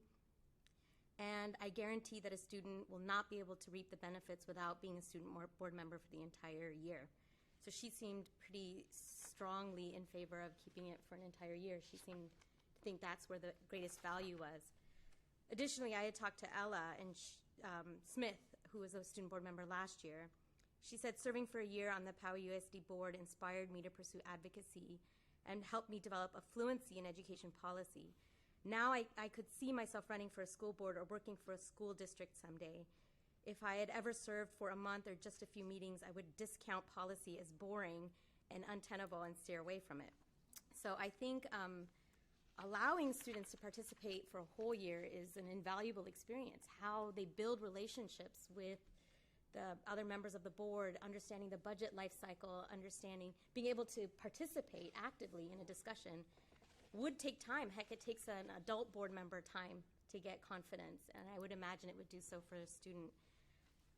I think your idea of getting more students involved is great, and maybe we can consider, if you want to look at this for next year, we can pass this on to the Superintendent Students Advisory Committee, and maybe it can be brought up there to see what the students actually want and where they would see the most value in this board position. I think getting their input on making such a dramatic change to the student board member's role would almost beg for their input. So I oppose the amendment to the motion. Okay, further discussion, Ms. Beatty. Mr. No, Summers. just a comment. It just felt like a Brown Act violation that you were having this discussion. That's why I didn't send this proposal to the entire board. So clearly you were privy to this proposal before tonight. No, just in any changes in any kind of way. That's what we were talking about, is would you want it to be exactly how it is? So that's what I talked to them about. So how did you learn of this proposal? Your proposal? Yes. I didn't learn about it. You just happened to solicit information about whether or not to do rotations on your own? I talk to this past student board members all the time. Yeah. Ms. Beatty, what district was it? You didn't mention the name of the district. Actually, it was the county. Oh, okay. Mr. Sellers. I think that this proposal raises perhaps a more central issue, which is the role of the student board member to begin with. I don't view the student board member as someone who, participates in policy decisions or understands necessarily the inner workings of the board. I think the primary function of the student board member is to bring a student's perspective to what we do. And I think the greater number of perspectives that we can avail ourselves of, the better board members will be. And so I don't really view it as a training position where we're trying to teach a student how to be a board member. Yes, we're exposing them to the process, but really what I want from them is their perspective, their insight, and the view from the ground, if you will, since we are as far from the ground as you can get in this process. I would question, I know how often we have ongoing issues that we have things that come up and we're one and done. 1 month, it comes up and we finish it. But so many of our issues go on, and then they come back, and then they go on again. As I'm kind of thinking through this proposal, how would you like to be the student board member who comes on the month that we're ready to approve the LCAP, but you missed all of the budget and LCAP discussions in the months leading up to that? What kind of input is that at that point? It's not knowledgeable. It's off the top of your head. I think you're taking away an opportunity for a student to do something really meaningful, to gain some real perspective and leadership and new knowledge. And it's a prestigious position, and you're making it into almost like a... We have that. We have students who come up once a month and represent their high school. I just feel like this is duplicating something we already do. We have the superintendent's cabinet, which is also a fairly prestigious place for students to be to offer their viewpoints. I think this is different than that in that it provides that opportunity for students to really dig in, understand what we do, and be part of it. I don't think you can be part of it meaningfully in 1 month's time. I would oppose this. Although, again, I think Dr. Patel mentioned something that I think is worth discussing, and without tossing it aside completely, I'd be interested in taking it to the superintendent's student board council. I'm sorry, I forget the name of it. Advisory council, yes, and seeing what they think of it, because that is, that group is there for just this kind of proposal to bounce it off of them and see, does this seem like a good idea to you guys? I'd be interested in that, but at this time, I would oppose this.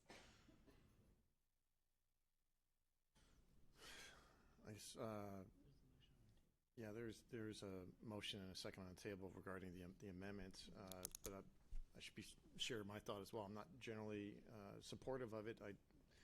Without rehashing a lot of the ideas or reasons that were expressed already, I just don't see a lot of value in a student board member tenure of one meeting. And I think that to get the full benefit from it, they need to be a regular member of the deliberative body, even if I guess just about all the time their vote is preferential, but it's still a process and an experience that deserves more than just 1 month. So with that, I'll call the question on the motion to amend the original motion. All in favor? Aye. Aye. Signify by saying aye, I should say. Excuse me. I would restate.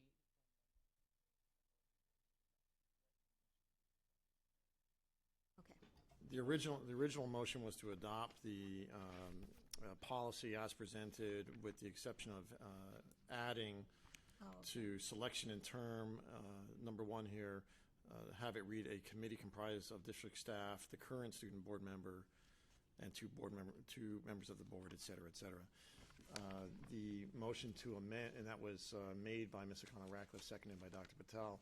The motion to amend, made by Ms. Beatty and seconded by Mr. Sellers, was to insert into the second paragraph of the policy, or the policy here, that the term, you want to read the specific wording? Is it the term of the student board members? Well, if it makes it easier, it's clear we don't have the vote, so if it makes it easier, I can withdraw that amendment, and then we just have the original one from Ms. O'Connor-Ratcliffe that's out there. I would recommend you separate the two. So I would recommend, for clarity, not combining it, because it'll confuse the vote. So what I would recommend is you take the first amendment, first motion, and take a vote on that. Then take Ms. Beatty's motion if she still wants to make it, and then see if there's a second and vote on that. The only little monkey wrench is I have some other just logistical changes I wanted to propose. So if we vote on the original one and then the action item's approved, then that foregoes my opportunity to make additional changes, So or to recommend additional potentially changes. this motion to amend fails. You may have another motion to amend immediately following. So Robert's rule says that first you have to vote on the amendment. Correct. To the motion. Correct. And then we go back to the original motion. Which you will have an opportunity My to amendment, amend. I will go ahead and pull. Or We're going to vote withdraw. on that right now. That'll go away. Then you'll have an opportunity to make another amendment. Okay. All those in favor of the amendment to the original motion signify by saying aye. Aye. Opposed? Nay. Nay. Okay, the motion carries 3-2. The amendment to the motion failed, and we're back to the original motion. Are there any further discussion on the original motion or, Ms. Beatty, amendments to the original motion? I have one clarifying question that I'd like to ask before Ms. Beatty puts forward. In the language to the motion that we're considering, it says the committee comprised of 2 board members, now potentially the exiting student board member, the superintendent, and district staff.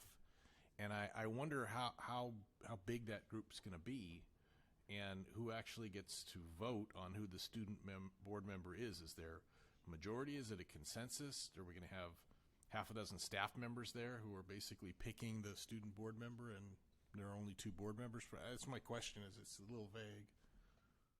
I agree. I feel like that is ambiguous. In the past, I mean, maybe we would be better often in our board policy would say superintendent or designee. Is that a better one? So then we're talking about 1 staff person. Okay. Yeah, I think that's good.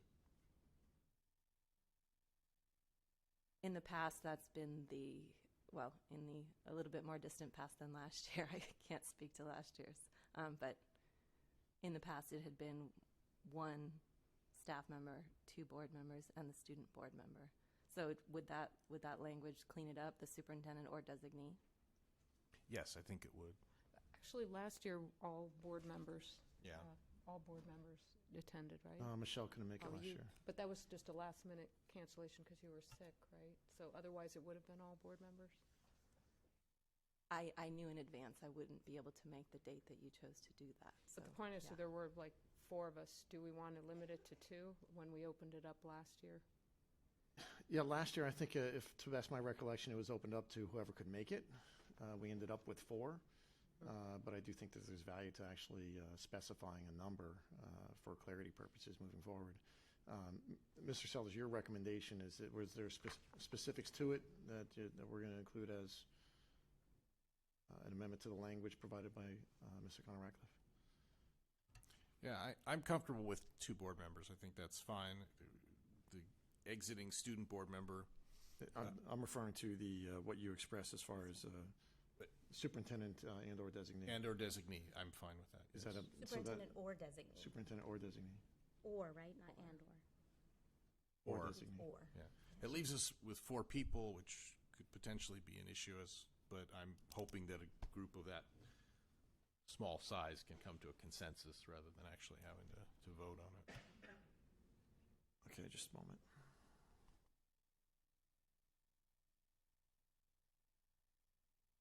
So I'll take that as a motion to the original amendment. I'll second it. Is there any conversation on that additional amendment?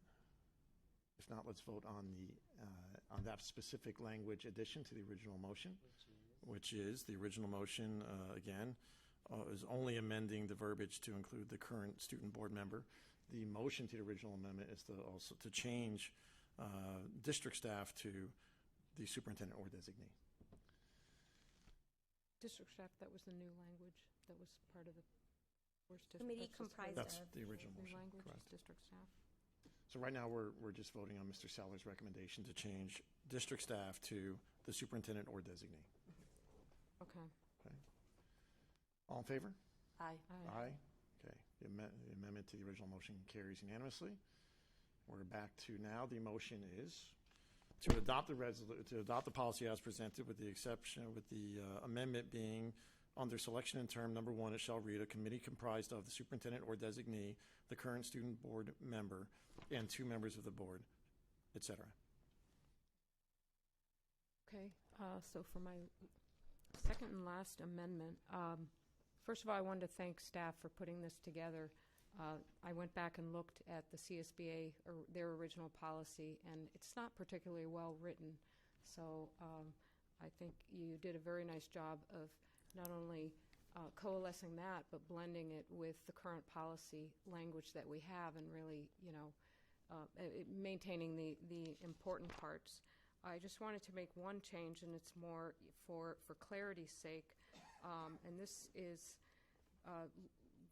looking at paragraphs 3 and paragraphs 4, because there was some language that wasn't quite in sync between the two paragraphs. So for paragraph 3, first sentence, I'd like to strike the first sentence, the student board members shall have the right to attend all board meetings except closed sessions. And instead, in the following sentence, add the closed session restriction to the other restrictions. So this third paragraph would read, student board members shall be recognized at board meetings as full members of the board and shall be allowed to participate in the discussion of issues except items related to closed session, discipline, personnel, and employer-employee relations. Now that I read that, I'm not sure, that if that doesn't work, let me know. And then the fourth paragraph, to make it consistent with that sentence, the restrictions on participation in closed session, discipline, personnel, and employer-employee relations.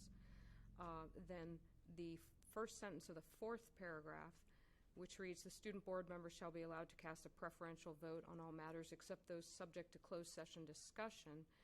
Strike the shall be allowed and the rest of that sentence and replace it with may cast a preferential vote on items of general student interest. And I know that was a lot, so I can give you what I marked up on my sheet if you I followed along. Yeah, is that an official motion already, or are we discussing now? Well, That's my motion. I guess. Okay. Just, I followed you all the way. Can you just repeat that last portion? May cast preferential vote on? May cast a preferential vote on items of general student interest. Items of general student interest.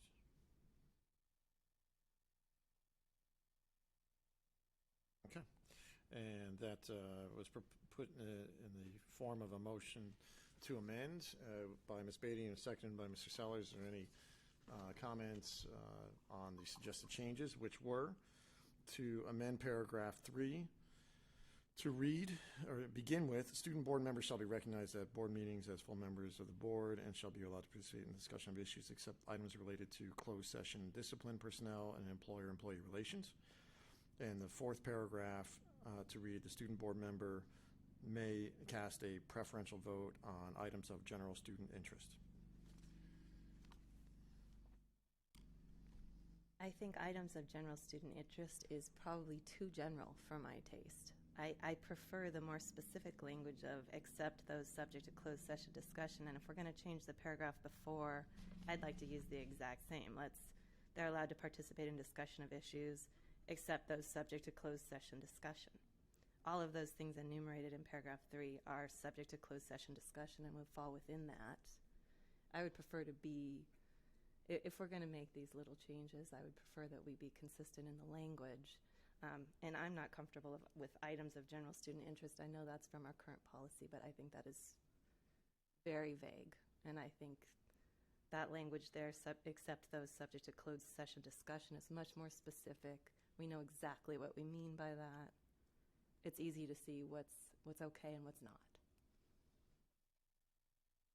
We do have to remain in compliance with the law, and as I have said in the last 2 years, the law prohibits students participating in personnel, employer-employee discussions or actions. So we need that in order to remain legally compliant. I believe that would be included in items subject to closed session discussion. It doesn't say items that you have discussed in closed session, just that is subject to closed session, and those items would be. All personnel matters would be subject to closed session, and so would be a prohibited area for the student board members' input and vote.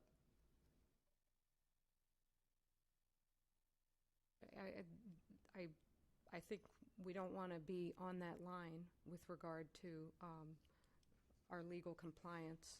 That's a drastic change from the current policy. And there are certain circumstances, we've had this discussion before, the officer positions that's not subject to closed session. And that would encompass personnel matters. Officer positions aren't personnel matters. Well, I would argue that they're not. I have consulted legal counsel. Okay, I would argue that they're not. So there's a difference of opinion there. But I guess then maybe we should just leave it as is.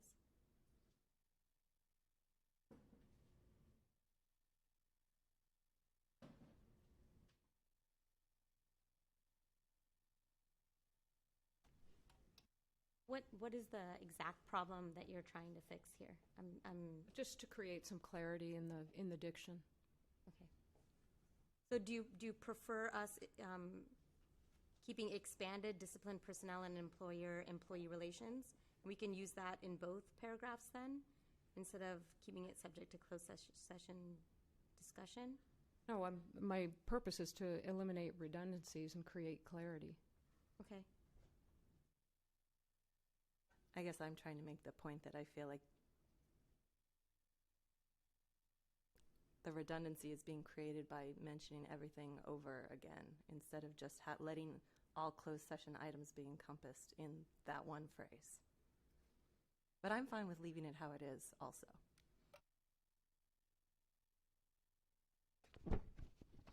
Okay, so where are we here? Are there any changes to your motion, Ms. Beatty, as a result of the recommendations that you just listened to? No. Okay. So there's a motion and a second to have it read, again, paragraph 3. To start with, student board members shall be recognized at board meetings as full members of the board and shall be allowed to participate in discussion of issues except items related to closed session, discipline, personnel, and employer-employee relations. And paragraph 4 will read, the student board member may cast a preferential vote on items of general student interest, et cetera, et cetera. Okay. All those in favor of the amended to the original motion signify by saying aye. Aye. Aye. Okay, all those opposed? Nay. Nay. Okay, motion carries on a vote of 3-2 with Ms. Beatty, Mr. Sellers, myself in the affirmative, and Mr. Connor Ratcliffe and Dr. Patel in the negative. So we are back to now the original motion, beginning with the change to selection in term number 1, reading a committee comprised of the superintendent or designee, the current student board member, and 2 members of the board, etc. And paragraph 3, beginning with student board members shall be recognized at board meetings as full members of the board and shall be allowed to participate in discussion of issues except items related to closed session, discipline, personnel, and employer-employee relations.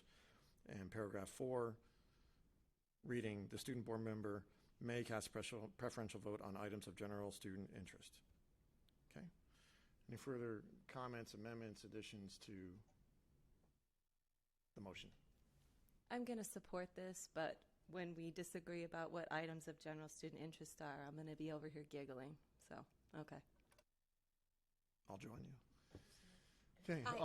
I would like to add a comment. Matters of student interest. As I think about this, it seems so vague. Everything will be a matter of general student interest. If it impacts budget, it's going to affect students. If it impacts leadership on this board, it's going to be of general student interest. So everything is going to fall under things that students are interested in. I think students might be interested in discipline matters. Students might generally be interested in the officers of the board as well. So the amendment is as it is now. The motion is as it is. I'm going to call the vote. All those in favor? Aye. Aye. Opposed? Okay, motion carries unanimously. Thank you very much. Next item on the agenda is item 10.2, an action item to select the representative board members for the 2018-2019 Student Board Member Selection Committee. Here we go. Superintendent Phelps. Thank you, President Zane. Tonight we bring item 10.2 for the board to, based on the action taken on 10.1, ask the board at this time to select the 2 board representatives to serve on the committee for the selection of the 2018-19 student board member.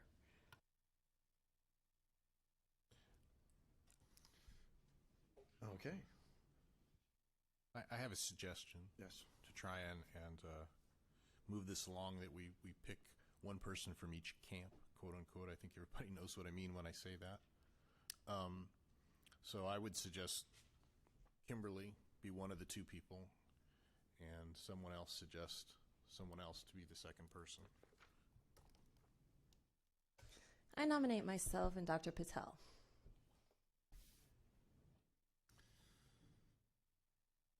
We didn't walk this through how we're going to handle the nomination process tonight.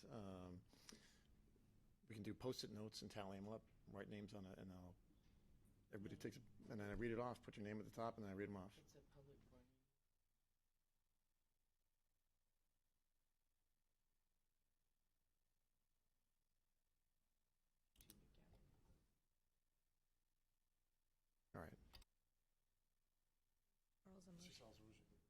Please restate your motion. My motion was that we appoint Ms. Beatty and one of Ms. O'Connor Ratcliffe, Patel, or Mr. Zane.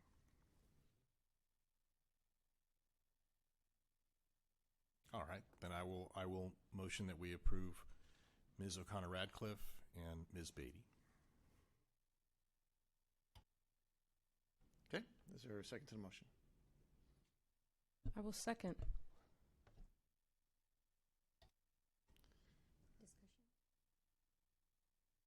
Yes, discussion. It is a motion and a second for two individuals. Dr. Patel. I have a very strong interest on being on this committee. I spend a lot of time communicating with the students. I spend a lot of time on campuses. I think I have a pretty good relationship with a lot of the students that I meet with, and I feel very strongly about being part of the selection process. Colin Ratcliffe. I feel like I want to echo what Dr. Patel just said about herself, about myself. And by the way, I want to say who sits next to me. Come on. No, I feel strongly about this. This is an opportunity for the kids to have a chance to come talk to us and really share something of themselves. And I feel like I put in a lot of effort with the students. I'd like to be on this selection committee. The chair next to me aside.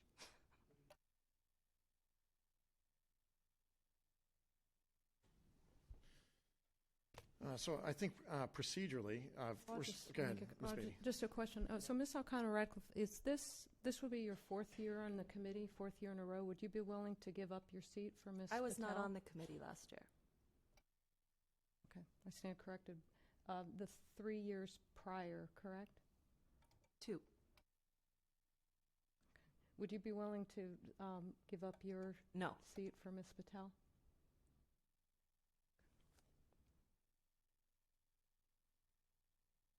Okay. I'm going to call the question on this motion as it stands now, and I'm going to assume that the vote's going to go a certain way, and I'm going to propose an alternate way of handling this. So all those in favor of the motion signify by saying aye. Aye. Okay. The ayes in Ms. Beatty and Mr. Sellers. Those opposed signify by saying no. No. No. Ms. O'Connor Ratcliffe, Dr. Patel, and myself signify no.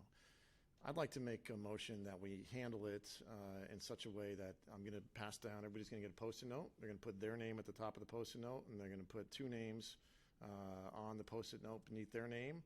They're going to pass them down, and I'm going to read them off, and then we're going to take the top two vote getters. Is everybody amenable to that solution for voting for the two board members? Okay. All right. Thank you. Pass those Post-it notes down. And then after you write your name at the top, two names, pass them down, and then I'll read them off. I'll do the top two vote getters will be the two board members for the committee. I hope everyone has studied their game theory recently. My Post-its. Stephen Hawking. He's watching from above. Or from this ether.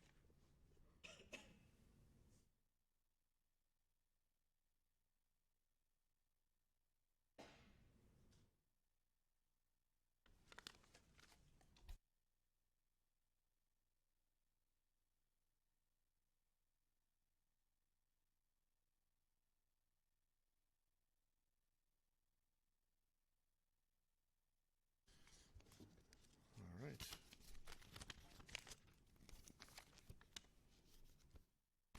Count 6 ballots. Just joking. He's joking. All right, I didn't put these in any order. Mr. Sellers, who's someone keeping a tally for us? Mr. Sellers voted for Ms. Beatty and myself. Ms. Beatty voted for herself and me. Ms. O'Connor Ratcliffe voted for herself and Dr. Patel. Dr. Patel voted for Ms. O'Connor-Ratcliffe and herself. And I voted for Ms. O'Connor-Ratcliffe and Dr. Patel.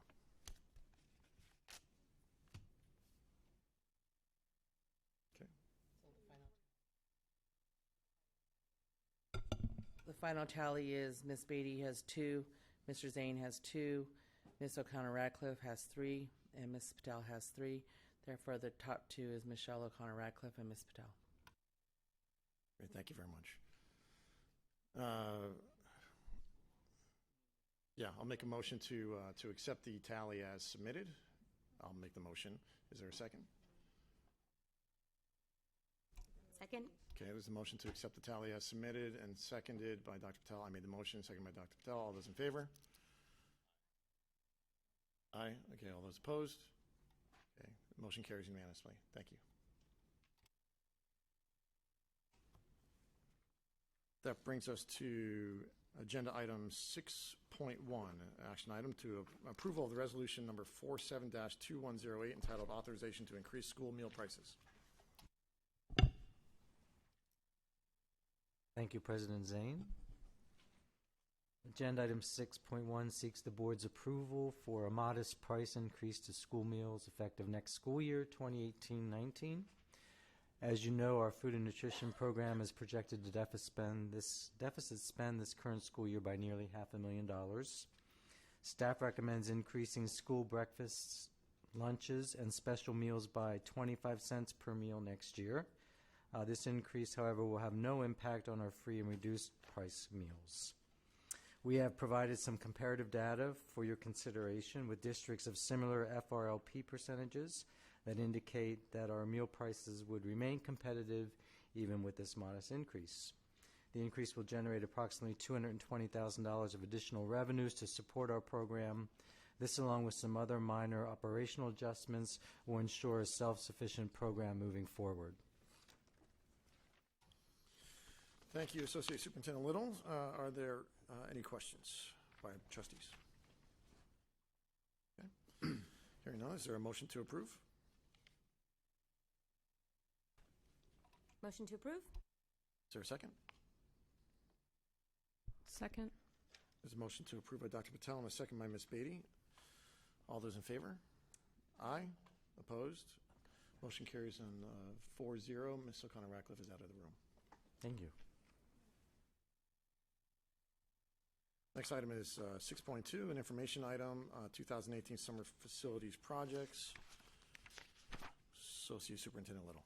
Yes, thank you, President Zane. The district team is very pleased this evening to share with the board an overview of our upcoming facilities projects to be accomplished over this coming summer. So at this time, I'd like to invite Facilities Director Coster to come forward and make a brief presentation. Yes. Thank you. Got the emphasis on brief, so let's go. Well, thank you, Board, and Dr. Phelps and Cabinet for allowing me to talk about some of the exciting stuff we've got coming up. I would like to take the opportunity quickly to correct and apologize to Mr. Little. I misled him when we were talking about one of the cash item on the leadership one. So that was for my assistant director to do a maintenance leadership certificated program. So he started down the right path. I thought it was mine. I am also in a school facility leadership academy that is sponsored by Cash as well. So with that, I'll get started. Let me get the clicker here. All right, if I can figure it out. There we go. So for our focus areas in total for our projects, there's kind of the major breakdown of project areas, but really what we were focusing on was safety, asset protection, and energy savings projects. So in our restricted maintenance account, really our two main focuses here were in asphalt, both in playgrounds and in our parking lots for safety, for staff and students. It's a little hard to see on the screen, but just a couple quick photos of kind of what we've got out there. We do have some really big challenges in our asphalt. Again, both on playground surfaces and in parking lots. The other half of the program is really focused on flooring in schools. So trying to get out and replace some of our worst carpets, and some of the ones where we have rippling or we have major seam damage. So those are kind of the highlighted projects as we're looking at it. I would like to spend just a second on TR Bonita. We are doing a pilot project at TR Bonita where we're trying to retrofit and not go back in with carpet and do a polished concrete. So we're taking 4 classrooms as a retrofit and doing a polished concrete after the fact to see how that works. The principal, Miss Mandy Bedard's been awesome and very supportive of that, and we're walking through.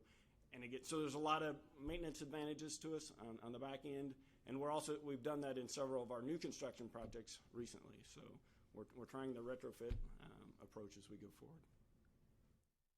And these projects are obviously based on kind of how the bids come in and how much money we've got left. So we hope to get to all these, but we'll see as the bids come. Deferred maintenance. So the top 2 projects there are our shared facilities with the city of Poway. And so the good thing about those is we get to split the cost there 50-50. And the bids just came in Monday. So we're evaluating those. We've got the rough order of magnitude. It looks like our portion of that will be in the $360,000 range for both air conditioning and roofing at those 2 gymnasiums. The other projects are some of our, again, more towards the safety aspect. It is time to replace the turf at Westview High School, and it's time to do the track at Poway High. Next slide, capital outlay projects. We do have some money reserved in this. We don't know exactly the scope yet, and it's going to depend on some of our security assessments, but we do have money set aside for some cameras and for additional school security projects.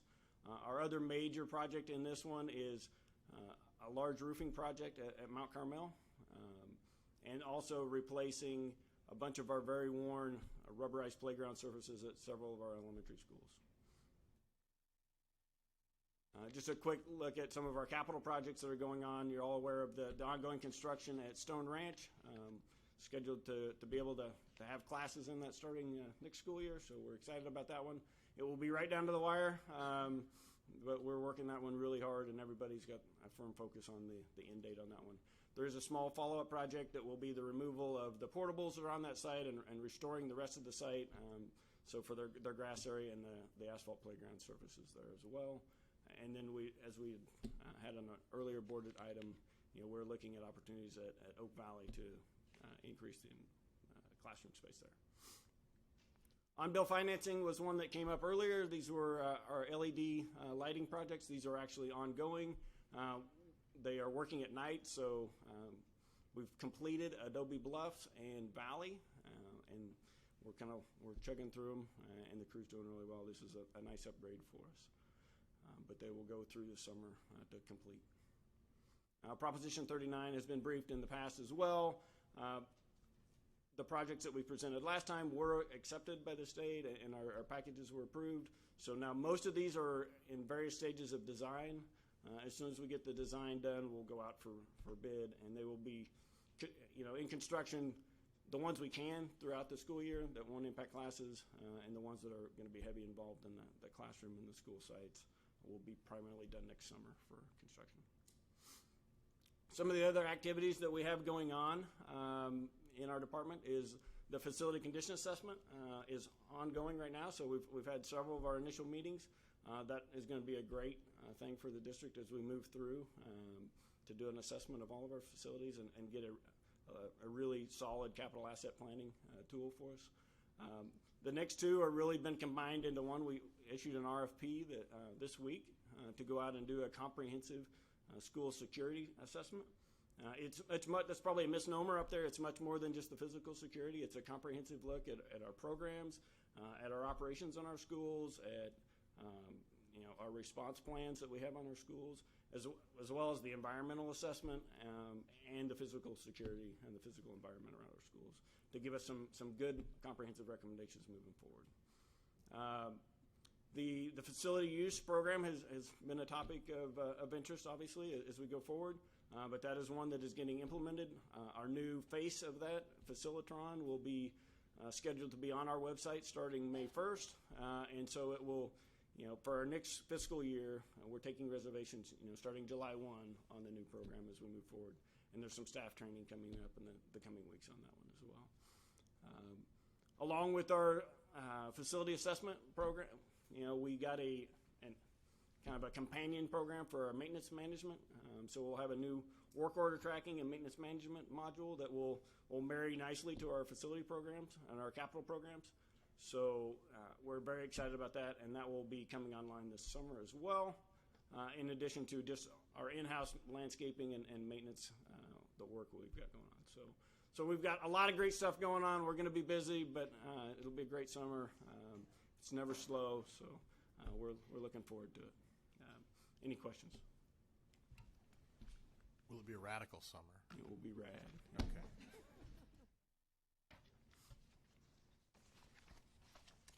I'm sorry, I did have a real question.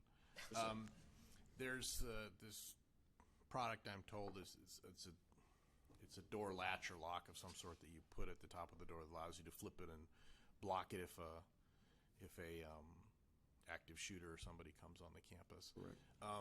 There is, I guess, some sporadic independent movement among the sites to try and do that. Some site councils and PTAs are trying to raise money to do that. I understand it's like $10 a door or something like that. Is that something that you would be in charge of putting together so there'd be some cohesion in the process to make sure that some kids aren't more vulnerable than others, and that the cost could maybe be reduced to $9 an item if we bought them in bulk or something like that? Yeah, so that's something that has come up. We have not gone out with a district-wide kind of purchase plan for that. There's varying opinions. They're not consistent. I think we're okay with them from a facilities and a security asset. I don't think they hurt anything.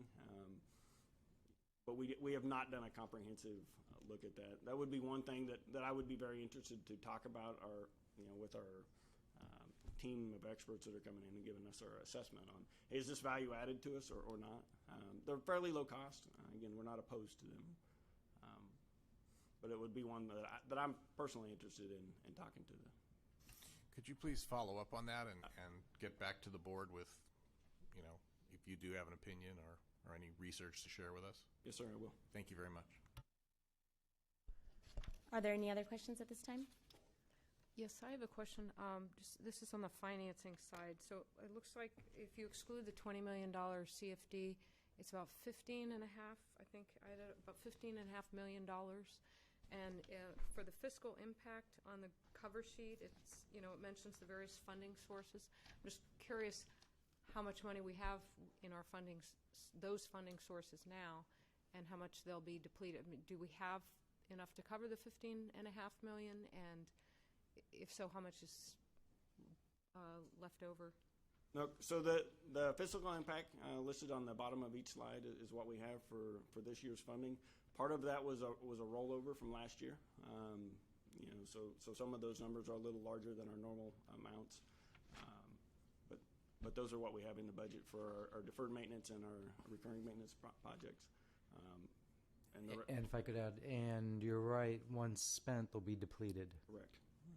So we have enough now to cover it, just enough, and then we have nothing for deferred maintenance, or Well, each year we get, as you know, we have a subsequent allocation for deferred maintenance through the LCFF.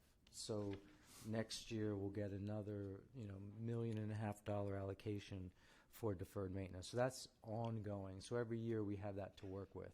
So as Mr. Coster pointed out, what's on the slide is just last year's remaining deferred maintenance money plus this year's deferred maintenance money. So the deferred maintenance is ongoing. The regular routine maintenance is sort of catch as you catch can, right? So it's really what we budget and how sort of strategically Director Coster and his team use it. And then the 4G money is the $5 million that is in Fund 40, the capital outlay projects. capital outlay 40. So that's the one-time money. And where does that come from? That was from the sale of the 4G property. Oh, 4G, right. Correct. And then And the RMA. that's the regular routine maintenance account. So You'll recall prior to 2008, the state used to give us additional RRMA funding and additional deferred maintenance funding, but that went all away once the recession hit in 2008. And in 2013, they rolled both of those into the LCFF funding without giving us any more allocation within that funding model. So we're left to do all of that with our general fund allocation. So kudos to the team for trying to stretch it as far as they can. But if they're rolling it, they can probably conceive that we're sort of creating our own categorical fund then, I assume, out of the LCFF. That's what we've been doing. We've been trying to spend it strategically, which has slowed us down a little bit. So last year we didn't spend all of our RRMA and we didn't spend all of our deferred maintenance. So now we're trying to catch up and get the work done that needs to get done. And so we're using those rollover funds, to your point, from last year that we carried over into this year. Thank you. I do have one quick question. What happens to those portables? Do we get to put them somewhere else, or do we sell them? So those are all leased portables. Okay. So we turn them back over to the lease agents. And President Zane, as he was leaving, wanted me to check in with you with the additional security assessments and materials being done, security updates that are being done. Where is that money coming from? So, you want me to take that one, or you? Well, we just identified the sources. So all those sources that we've identified are all potential pools of buckets that we can draw from for any security purposes. Sure. I think what he was trying to get at is there was a public comment a while ago. Is there a specific budget line item? Kind of comes from everywhere. Yeah. Okay. Various sources, correct. Thank you very much. Thank you. Thank you. So we are now moving on to item 6.3, enrollment report. Yes, thank you, Dr. Patel. This is our 7th-month enrollment report for the period ending March 9th, 2018. You'll note that we have a cumulative net loss of 109 students over this time, or over month 1 from this year. However, we're still 464 students over and above last year's numbers at this time, and our attendance rate is at now an average of 96.64, which is over and above what we were at last year at this time. The RB high incident late last month impacted our ADA numbers, and once we get approval for our waiver request from the CDE, we'll add those ADA back into these numbers, and that will bring our numbers back up. Thank you. Are there any questions at this time? If not, we'll move on to item 6.4, summary of the school nutrition program, administrative review. Yes, thank you, Dr. Patel. I'd like to, at this point, invite our Director of Nutritional Services, Food and Services, Mr. Lou Baibra, to come up and give us a quick summary on the outstanding results of the audit of our food and nutrition program. Good evening, members of the board, and this will be brief. Federal law requires all national school lunch programs to be audited every 3 years. Our audit started in January and it ended in March last month with an exit briefing on the 27th of March. The administrative review or audit consisted of 2 major parts. The first part was an off-site review, and the second part was an on-site review. The off-site review consisted of the district answering hundreds of questions and submitting those questions and answers to California Department of Education, along with supporting documentation. Our answers were reviewed by subject matter experts in Sacramento. I'm happy to report that we had 0 errors, no findings. The second part of the audit consisted of the on-site review, in which the auditor visited 4 school sites. These school sites were Midland, Las Penn, Meadowbrook, and Poway High. She arrived 30 minutes before the meal, left 30 minutes after, looked at all of the paperwork, and the way that we were doing our accounting, and again, there were 0 errors and no findings. The final part of the audit consisted of a comprehensive review of my office and all of the paperwork that we have up there, a detailed review of our menus, recipes, nutritionals, Buy American, products, storage, procurement. Again, no errors, no findings. She left and provided us with 5 commendations. One of the commendations had to do with the work that we were doing with our nutritional compliance and our recipes, so please be assured that the food that we are providing to the kids is 100% compliant.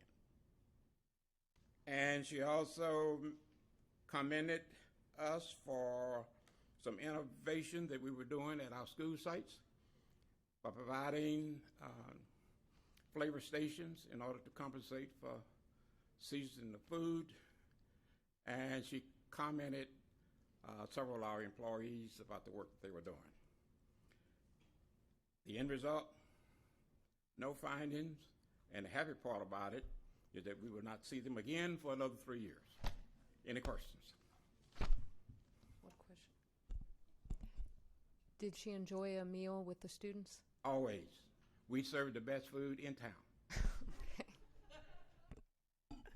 In 3 years, I want 10 commendations. How about that?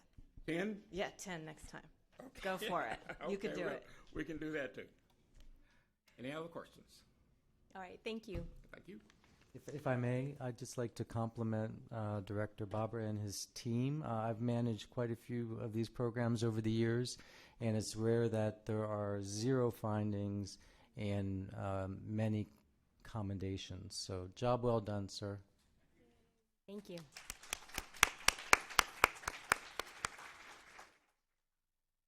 Okay, we'll move on to Learning Support Services action items. Action 7.1, ratification of stipulated agreements for student expulsion. Thank you, Madam Vice President. Tonight we bring forward for the board for your action 3 stipulated agreements. Do I hear a motion? Motion to approve. Second? Do I hear a second? Yeah. Okay. So with the first one, case number 2017-2018.17, is there a motion to approve? Yes.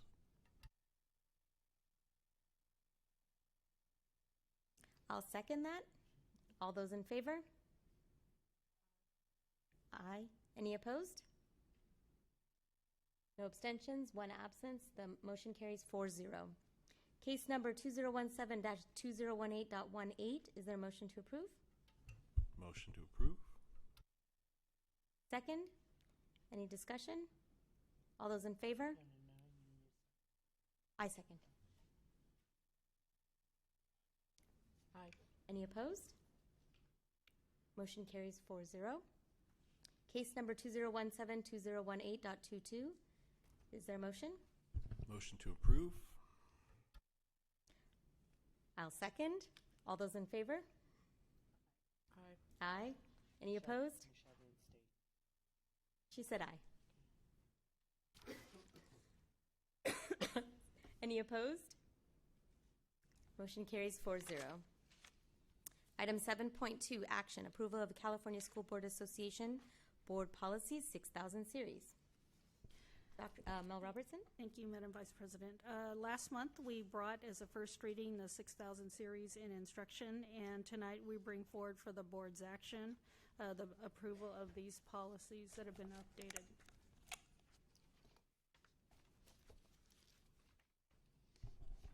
I have one amendment I'd like to make, so I guess then I don't want to go through the same thing we did last time. What's the best way for me to make this motion then?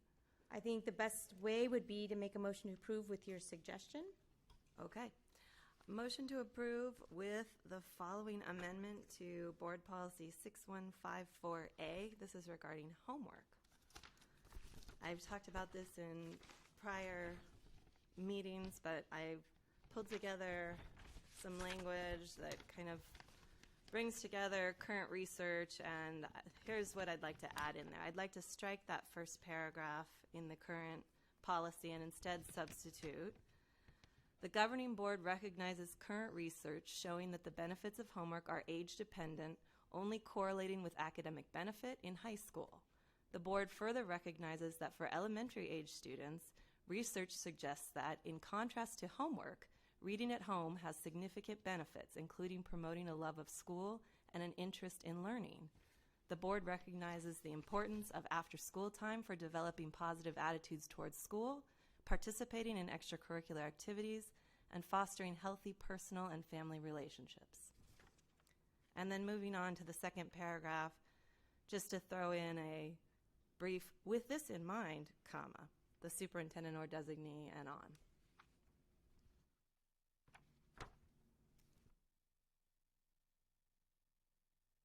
Is there a second? I will second that. Discussion.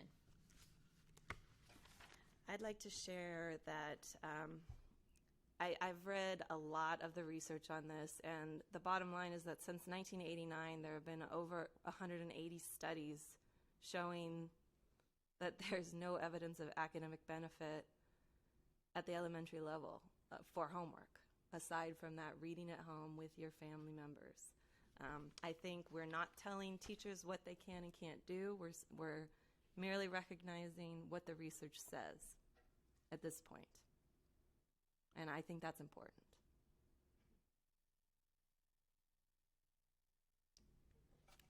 Any further discussion?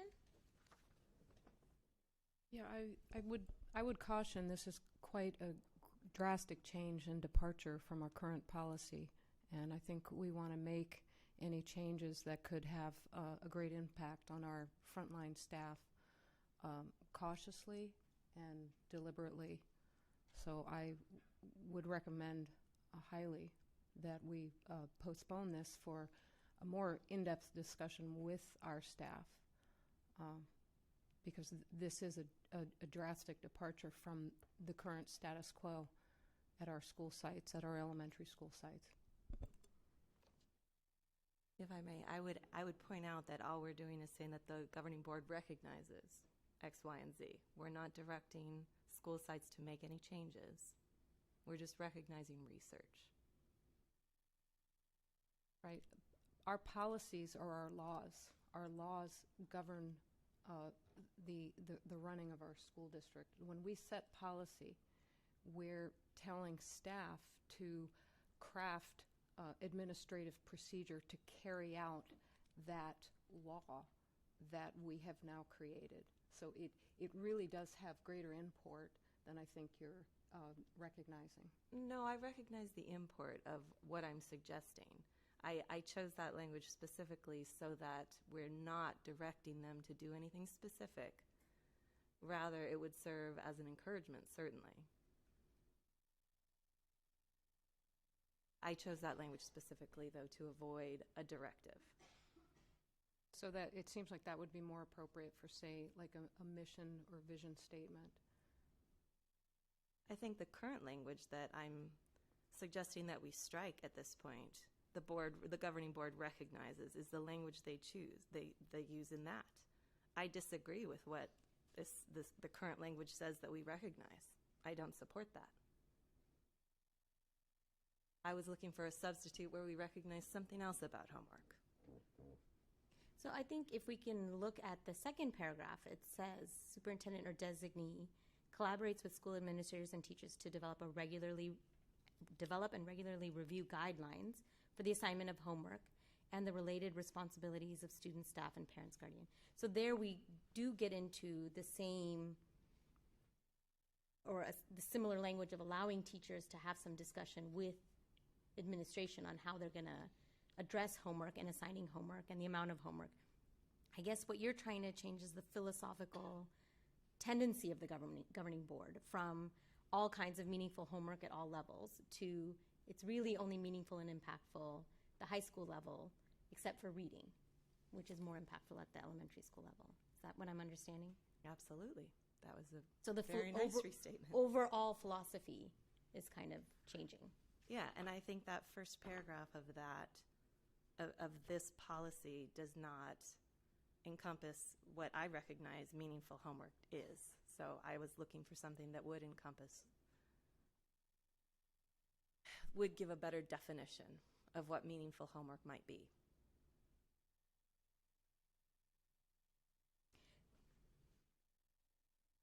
Is there any other discussion? I have a question for Mel. If this paragraph was changed, how significant of an impact would that be in your area? Would you be able to still work with your teachers and your principals, your sites on making adjustments in time for the next school year, for example? Yeah, so typically what we will do is we will do the research with the teachers union around this, coming from before, and some of the things that have been shared by Ms. Connor Radcliffe have been really in our admin regulations. And so looking at those is really the strength of the guidelines around here's what we do at each of the levels. The policy is just the overarching philosophy, as you have shared, in terms of what should happen, not really the direct action around that. And I think it could read as a direct action, but we could really still do some other work with our teachers union around defining it a little bit better with research in the regulations. I don't want to pull back my motion, but I'm willing to pull back the motion. No, I'm not. Is there any rush to do this today? Can we have an opportunity to go back and have some buy-in from our union in the meantime?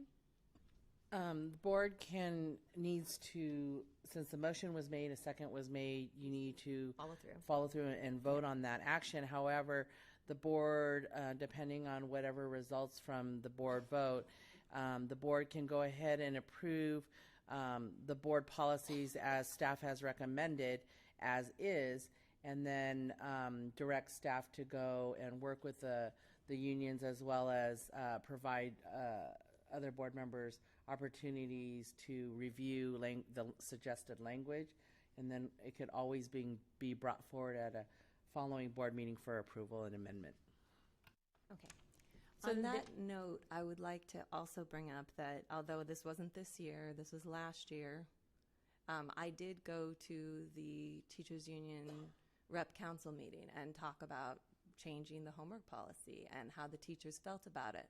And the Teachers Union president at that time brought a lot of literature and research and shared it with the Rep Council members who were there, and there was a lot of interest in looking at the homework policy again. I feel that this is an opportunity for the board to make a statement about what the research says, because that's not going to be in question. What they do with that research is still open. And absolutely, to do the procedures, they want to be involved in a committee. I think there was a lot of interest in that a year ago. I assume that's still there.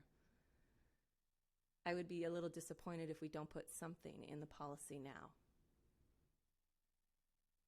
All right, with that, I will call the vote on the motion on the floor, which is to accept board policies 6,000 series with the modification. Actually, I have some, go ahead. I have some questions on the policies. Okay. Before they go for approval. But Mr. Sellers, did you? Further discussion then.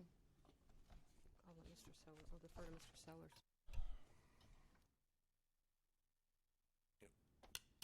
You know, as having had a child go through PUSD from soup to nuts, I was kind of unaware that we even had a quote-unquote homework policy, because it appeared every teacher pretty much just did it as they say, or as they wish to.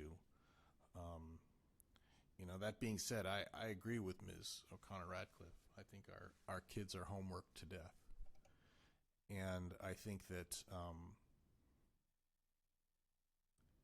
you know, I think that every parent has to work with their child's teachers to figure out what it is they need to work on. And I think that's a parent's job and a teacher's job to facilitate that. You know, my kid didn't need encouragement to read. That was what he loved to do. Math, whole nother story. And so, you know, I do think it's appropriate for this board to express some concept that, what we're looking for here is quality, not quantity. And, one of the things that our district is supposed to stand for, right, is educating the whole child, and every child is different. And as I say, I think it's a parent's job to know what those needs are and to work with the teachers to get those needs fulfilled. It's a partnership. And so I'm inclined to support this language change because I think it points us in the right direction. And I think that's what we have to do as a board. I defer to experts when it comes to the research being conducted and interpreted, but I do think we have to provide leadership, yes, even to the teachers union, with regard to how we want our students taught.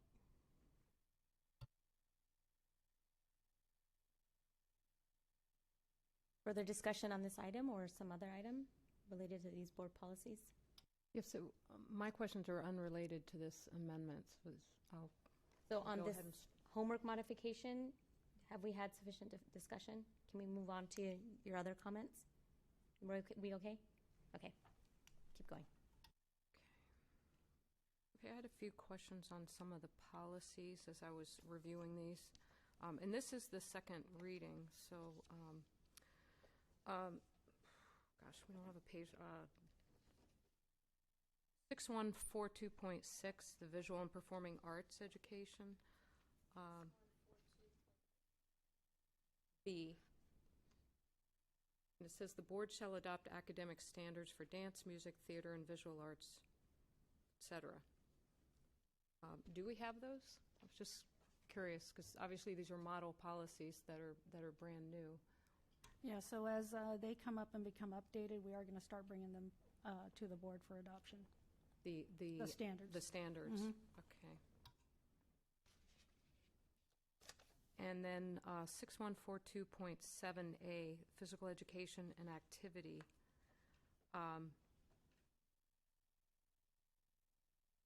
The physical activity, when I was reading through this, and maybe it's in the admin procedure, but this legal issue came up with the required number of PE minutes. Are we? It doesn't seem to be incorporated here. So, are we incorporating that in the procedure, or does it need to be added, or does it not need to be added? I don't. It is as Ed guidance. Code, so I can't remember exactly what's in there because it's kind of a thick book. But there are requirements by Ed Code by minutes, and we have to make sure we document those minutes. So I'm surprised that the CSBA's model policies, unless that's a new policy, why it's not incorporated in their model policies. It's not new. We've known that for physical activity for a long time. So, yeah, I'll have to take a look then at our. I mean, it's admin something we procedures can, have to do. we can always change the policy at another time after it's adopted. update But that, yep. I just thought, since that was so important, it was the basis of a legal action where we were overhauling our processes of recording the minutes to make sure that we were in compliance. I was surprised they, obviously we weren't the only district. This has happened all over the state. So I'm surprised CSBA isn't more on top of that. I agree, and we can after they're adopted, update them also, because we know that there are constant updates that are coming through CSB all the time. And just think, and maybe it's a if we do it through procedure, then we don't need to get you get board approval, but it's the purview of staff to make that change. I'm just thinking if staff wants to look up what the requirements are somewhere, they're not going to go to Ed Code. So yeah, and it does need to be delineated in there. Let's see.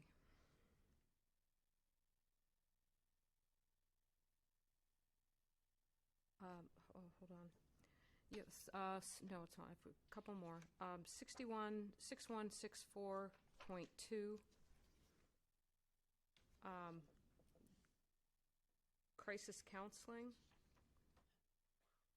The board recognizes the need for a prompt and effective response when students are confronted with a traumatic incident. School counselors shall assist in the development of the comprehensive school safety plan. Is this in line with our current, what our current practices are?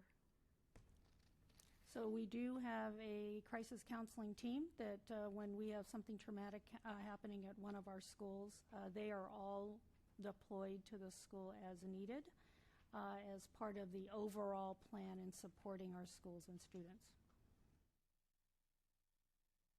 And it's another prevention and intervention practices designed to assist students and parents, guardians before, during, and after a crisis. Right, and they will stay on as needed, and we work with the principals to really kind of assess what that need is. And the superintendent shall identify crisis counseling resources to train district staff in effective threat assessment, appropriate response techniques, and/or methods to directly help students cope with a crisis if it occurs. So we do an annual training with our crisis response team, and we use resources from the county, and so that is always updated annually with them. And tell me again, who comprises the crisis response team? Todd or Mr. Casson, it's mainly counselors. Okay.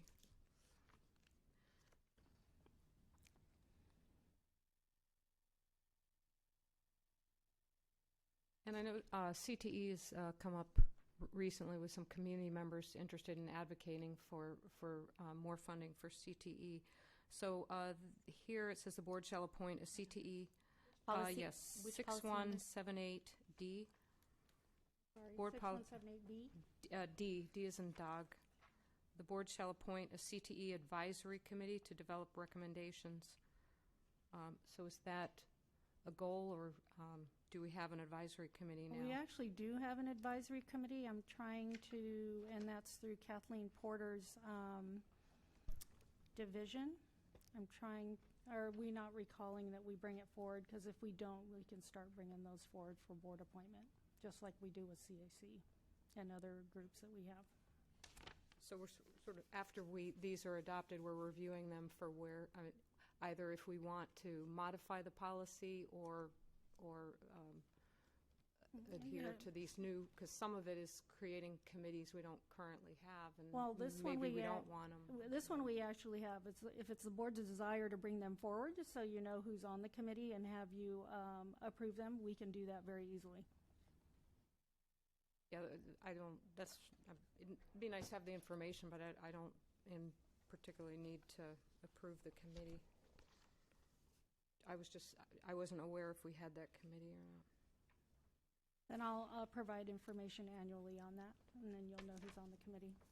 And then 6190A, evaluation of the instructional program. Says the superintendent or designee shall monitor, this is the first paragraph, the effectiveness of the curriculum and instructional program in order to improve student achievement. Actually, let me ask a question with reference to that, and because we just had the college-bound presentation. Ultimately, the board's responsible and accountable for any student programs. So, and we do that through staff management of those programs. So, these policies plus 5,000, which we're going to adopt next, encompass a wide array of student programs, academic and non-academic. Where does college-bound fit within our policies for student programs? I mean, is that considered an extracurricular? So College Bound for me would fit really in our support. It's not an extracurricular. It's an academic support, but what it does broader is engaging really the whole family, because there is a requirement for the parents to attend as part of that, so they come together for that. So it's another instructional support program for our students.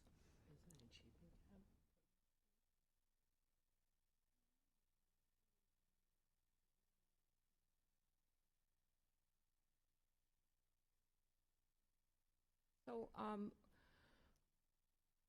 I didn't have a chance to ask them. I noticed that their enrollment numbers were falling, but I had some questions. Well, one is, what is the staff oversight of the program? Because ultimately we're accountable for making sure that all the programs that we implement are meeting the needs of our students and achieving the goals that we're setting for themselves as well as for the district. So a question I didn't get a chance to ask was, how do they choose their students? Because it's a subset, and I guess, and then what staff oversight do we have of this program to make sure that it's meeting our needs?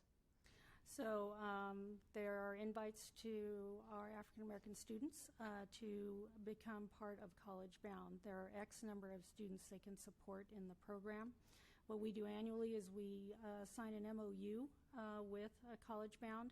Within that MOU, we make sure there are parameters or metrics that we make sure we measure, and that's part of what you've seen. So what we're doing now is reporting back on the effectiveness of this particular program, the number of students served, the A to G, and what we do is we bring alignment of what we measure there with what we also measure. So they do other things like persistence, or are they coming every single year to gain the benefit? So the staff that we do that, mainly Mercedes Hubschmidt. Raise your hand, Mercedes, are you here? Oh, she had to leave. Oh, okay, sorry. She is really kind of the lead person with that, and working with Mr. Cass and our high school principals. There's a big impact on the high schools. Doug Johnson also worked on the data with them, so the data that they shared, we actually worked on with them, so we know we have all the same data. We pulled all of their students and pulled all of the data for that. So there is kind of there's a partnership in looking at that. And what about the operations of the program, making sure that it conforms with our support programs and what we would want out of a support program? Do we provide that kind of oversight? I mean, ultimately, we're responsible, so we have to provide the oversight and accountability, because it's a contracted out service, but it's an academic support program, so that has the imprimatur of the district. So you'll note that they had different items that they had for their program throughout the year. So the actions that they're taking, having someone take a look at the transcripts, those kinds of things, and bringing Ms. Hubschmidt in to do that. That is in alignment with the work that we do. The actual measures, which is what was presented to the board, that's really kind of the outcomes in terms of what their 10 meetings should come towards. The other thing that I think is really important that isn't measured per se is really the cultural connectedness and support that they provide with one another and for one another. Not only the students at their own school, but connecting the parents back to the school, and then having themselves as support networks for one another throughout the district. I think that's very special and critical as we continue to look at how we really close the achievement gap. It's not just what they're doing in the classroom. It really is an all effort for everybody. Can I ask that we continue a discussion about a specific program when we have our item in front of us so we can finish the 6,000 series? Well, it was on the agenda, so I can talk about it, and I didn't have the Well, opportunity I'd just to love ask to the finish questions. this so. agenda item. Are you asking to wanna- call the vote at this time? Well, Sure. I mean, no, I don't want to cut her off if you have some questions about the 6,000 series. They're just not specifically in the policy. I just want to. No, stick to the I had question. questions about College Bound, and since it's on the agenda, it's I'm not running afoul of Brown Act to ask the questions, and I thought this would be an opportunity since we're discussing the student programs. Yeah, Ms. Beatty, I'd also encourage you to attend a meeting and also Yeah. meet with them too. Well, I know I had been asked. I mean, they've been contracted with the district for a number of years, and I'd been asking for several years for the data. But it's always difficult when you're comparing, a subset. I mean, sort of, comparing students who go to a magnet school or, a charter school versus those who stay, and whether it's a gender or a race, what have you. sometimes it can be apples and oranges, the comparisons, because there's those unquantifiable factors like the motivations of the students, the support of the parents, that kind of thing. And so it's hard to that's why I was curious about where their pool comes from. And so I wish there is there another metric that could measure, and maybe it's just not possible, but where you could see whether or not it was making a difference with regard to, say, college attendance or the A through G, because you really have to just take that group and it's and create them as the benchmark and say, well, if they weren't in this program, how would they fare? So just Yeah, why don't you let us think about that and make a recommendation around that? I understand what you're saying. Yeah. All right. Thank you. So, and that's it. So thank you. So to summarize, most of Board Member Beatty's comments were questions and asked for clarification. There were no modifications proposed. Yep. And so the only modification we have is in the original motion regarding the homework policy, which was Board Policy 6154A. Do I need to restate that, what it was? Well, I'd like to request the copy from Ms. O'Connor-Radcliffe. Okay, so there's a motion and a second. I'll call the vote at this time. All those in favor? Aye. Aye. All those opposed? Nay. The motion passes 3-1. The next item is a first reading, approval of California School Boards Association Board Policies 5000 series. Mel Robertson. Thank you. Tonight we bring forward for a first reading only the 5000 series for the board's consideration and input, and also for public input. This is just a first reading.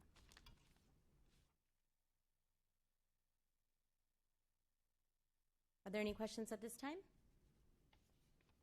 I'd like to make a motion for one amendment.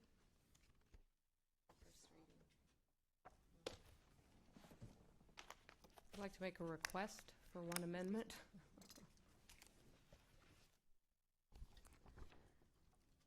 (5127) 5127A.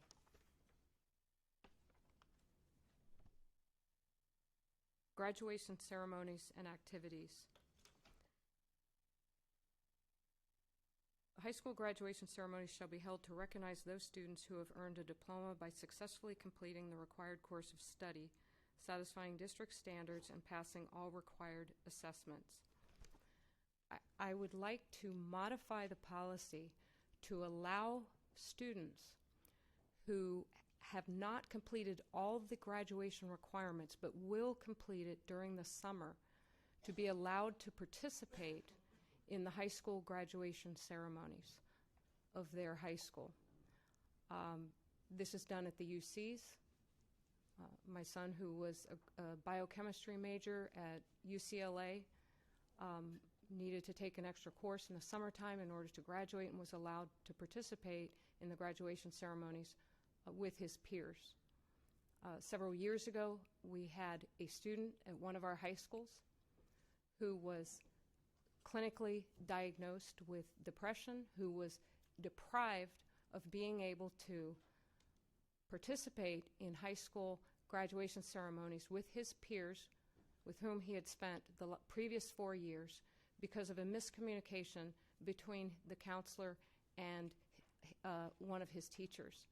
And I don't want to see that happen again. So I request that we go back to what the old policies used to be about a decade ago and allow students to participate in the high school graduation ceremonies if they'll be completing their graduation requirements that summer. Any further discussion? Yeah, I also have one more comment on this same spot since Ms. Beatty brought it to everyone's attention. I'm not sure that this encompasses those students with disabilities, learning disabilities, who won't actually graduate with a diploma but will move on to our transition program. I don't think that this anticipates that they will be in the graduation ceremonies, and I would like the language to really non-ambiguously include them in their graduation ceremonies as well.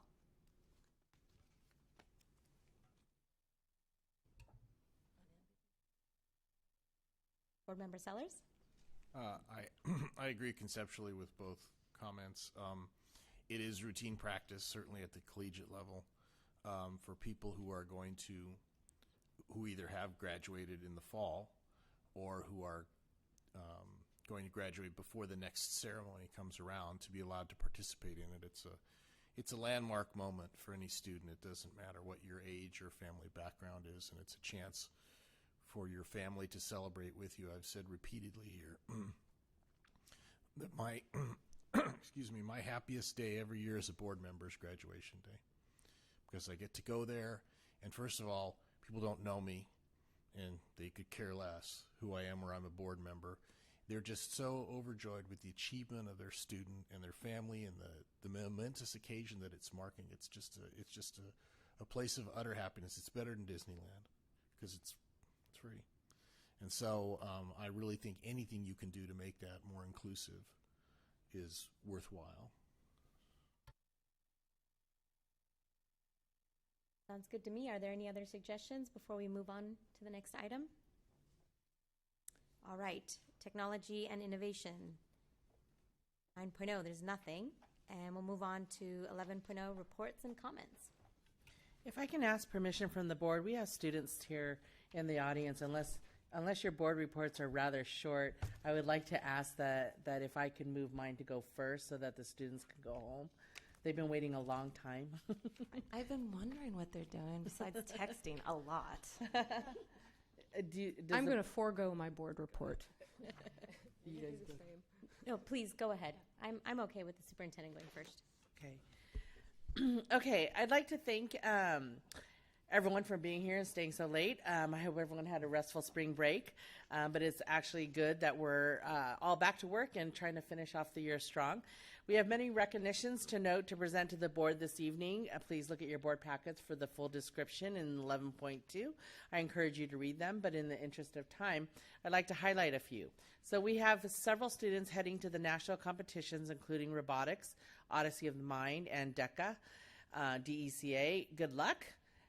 Congratulations also to our 2018 California Distinguished Schools, Monterey Ridge Elementary School, Park Village Elementary, and Willow Grove Elementary. They'll be recognized by the State Superintendent, Tom Torrickson, next month in Anaheim. Our PUSD Classified Employees of the Year, Shelley Porter from Sunset Hills Elementary, and we have Michelle Cass from Alternative Education. I'd like to also congratulate our PUSD Teachers of the Year, Anna Collins from Valley Elementary, Chantel Raquel from Del Sur, Katie Wu from Westview, and we'll have all of our employees and volunteers of the year at our September meeting. I'd like you to take a look at the screen behind me. Bernardo Heights Middle School student Jenny Zhu won 2 national art contests. Oh, sorry. We don't have that. Nobody told me. Jenny Zhu won 2 national art contests. The first is the Pier 1 UNICEF Holiday Contest, where her design will be featured in greeting cards in stores. And the second is her entry into the Toyota Dream Car Contest, which won the President's Award. She's so talented. I got to see it. It's beautiful. Also very talented is our Studio 701 student interns who are here this evening in the front row.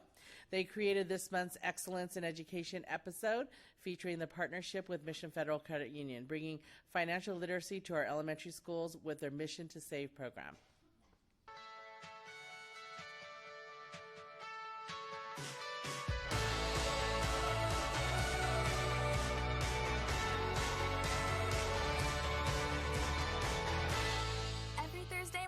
At Midland Elementary School, you'll find a line of students eagerly waiting to hand over their pennies, quarters, and dollar bills.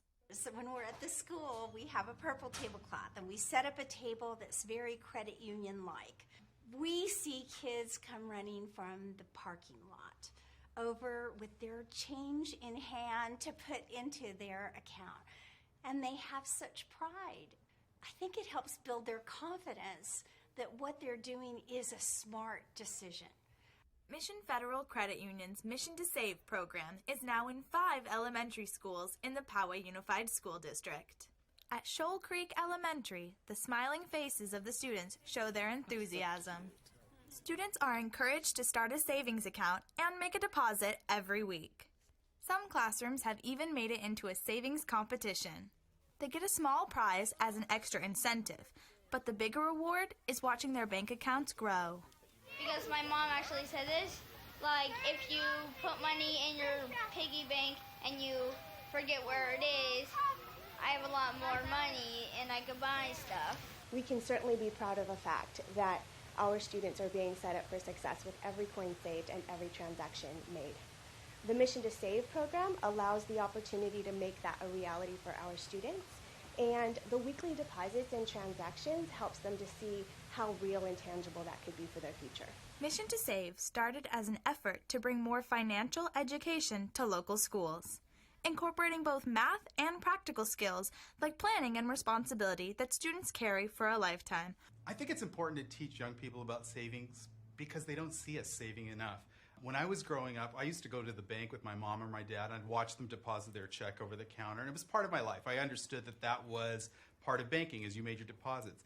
Today, with direct deposit, with electronic transfers, our kids don't get to see us saving. They get to see us spending. By shifting the focus from spending to saving at an early age, the program aims to set students up for future success. I support this entirely because if they save like this when they're young, then they learn the importance of how much of their allowance goes into their savings account. If you don't save money, you'll spend it all, and if you spend all your money, you won't be able to pay things and you won't be able to live in a house. Whether their savings goals are big or small, the hope is that students can eventually become financially savvy young adults on the path to college and career readiness, starting with this unique partnership between Poway Unified and Mission Federal Credit Union. For Poway Unified's Excellence in Education series, I'm Sabrina Darion, Studio 701.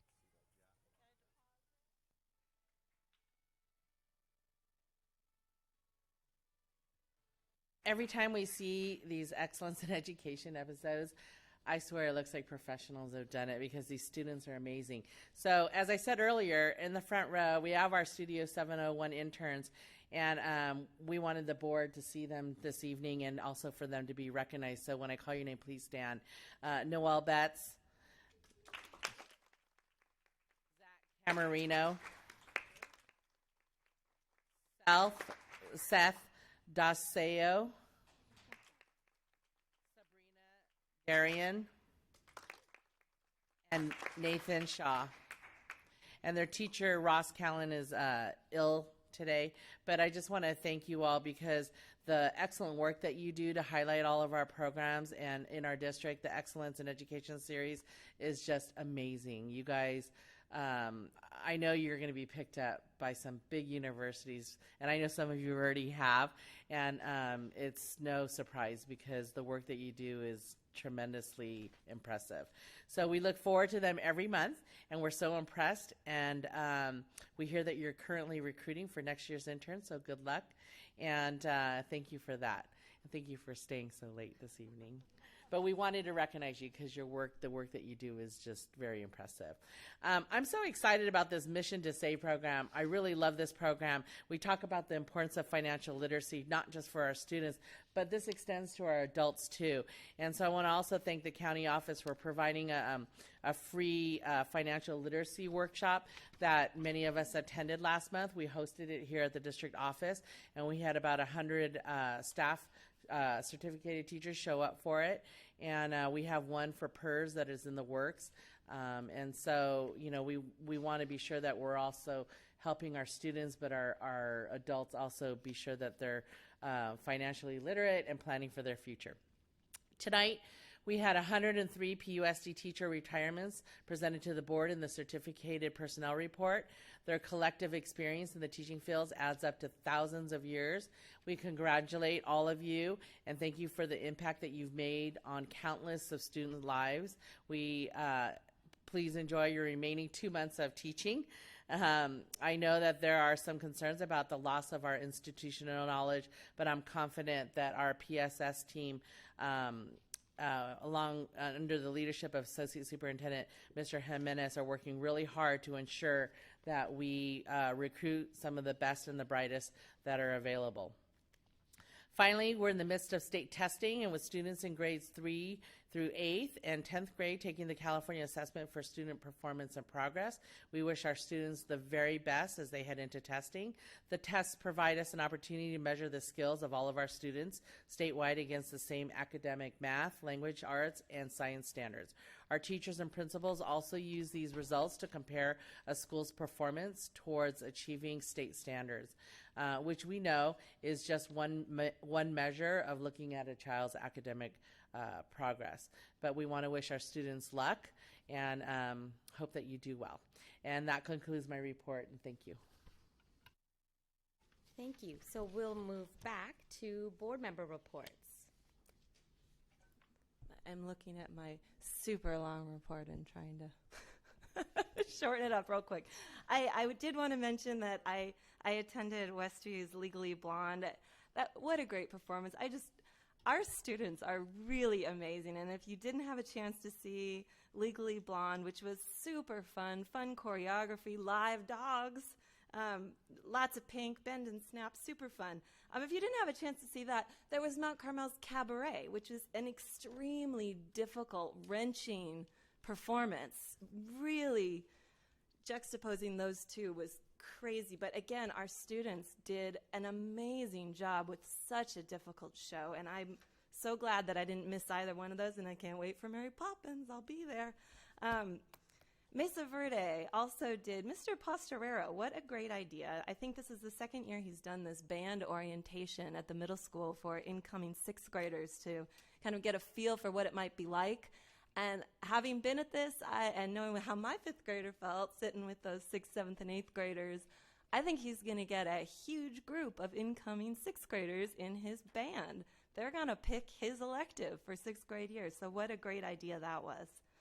The Teacher of the Year visits were a ton of fun. And I just wanted to say about Ms. Collins, Raquel, and Wu that I am so pleased that these three teachers are so willing to give of themselves and represent really the best of their profession, advocating for teachers and students and schools. We really need more teachers who are willing to do that, and I'm really glad we have these three representatives who are going to do a fabulous job of it this year. We've got great representatives. It was really exciting to be there, so bravo to them. April is Autism Awareness Month. And I just want to throw in, we've done a good job as a district, I think, trying to bring that awareness out. But I want to note that being aware isn't enough. We want to start with awareness, absolutely. But then we've got to work towards inclusion and understanding and acceptance. And all of those things are part of this month, I think. My family participated in the National Foundation for Autism Research's Race for Autism. We saw lots of familiar PUSD faces there along the course and afterwards at that resource fair. And I love that event in particular because all of the money raised stays right here in San Diego. And in fact, this year, through that organization, 7 of our teachers in our district received grants for their classrooms from this organization. So hoping that this was another huge successful event, will fund even more teacher grants that'll come to our district and other projects that will stay in the San Diego autism community. The Poway Chamber of Education Committee. This is something I still say we should all get out there. This is a great committee. I know I'm assigned, but I would encourage all the board members to pop in once in a while. This is a great group that's working hard to partner their member businesses with our CTE program. They're really interested in the career tech education here. And I know we've had some comments, I think from Ms. Beatty about this. Okay. I'm over time. But anyway, they're working to provide more opportunities for our students to shadow and be interns and receive mentoring. I really encourage board members to get there. I did a bunch of visits, Twin Peaks, Rolling Hills, Poway High's Special Olympics, and Deer Canyon's Health Expo. All of these schools are doing really unique, amazing things with their students. Their leadership is exceptional. I encourage everybody to get out there. Their signature events that they do really are signature. and so unique to each of these schools and their culture and what the community they're creating for their students.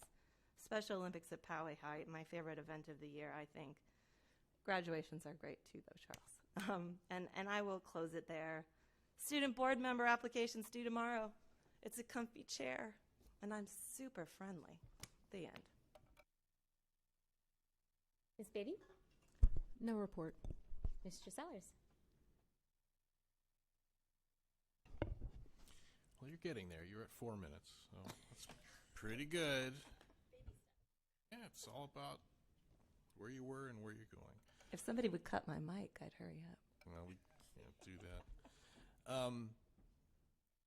Unfortunately, all we have left here is senior staff and the press, and that's unfortunate. I would like it if there were some students and some parents here to hear, what I have to say, because it's not terribly flattering.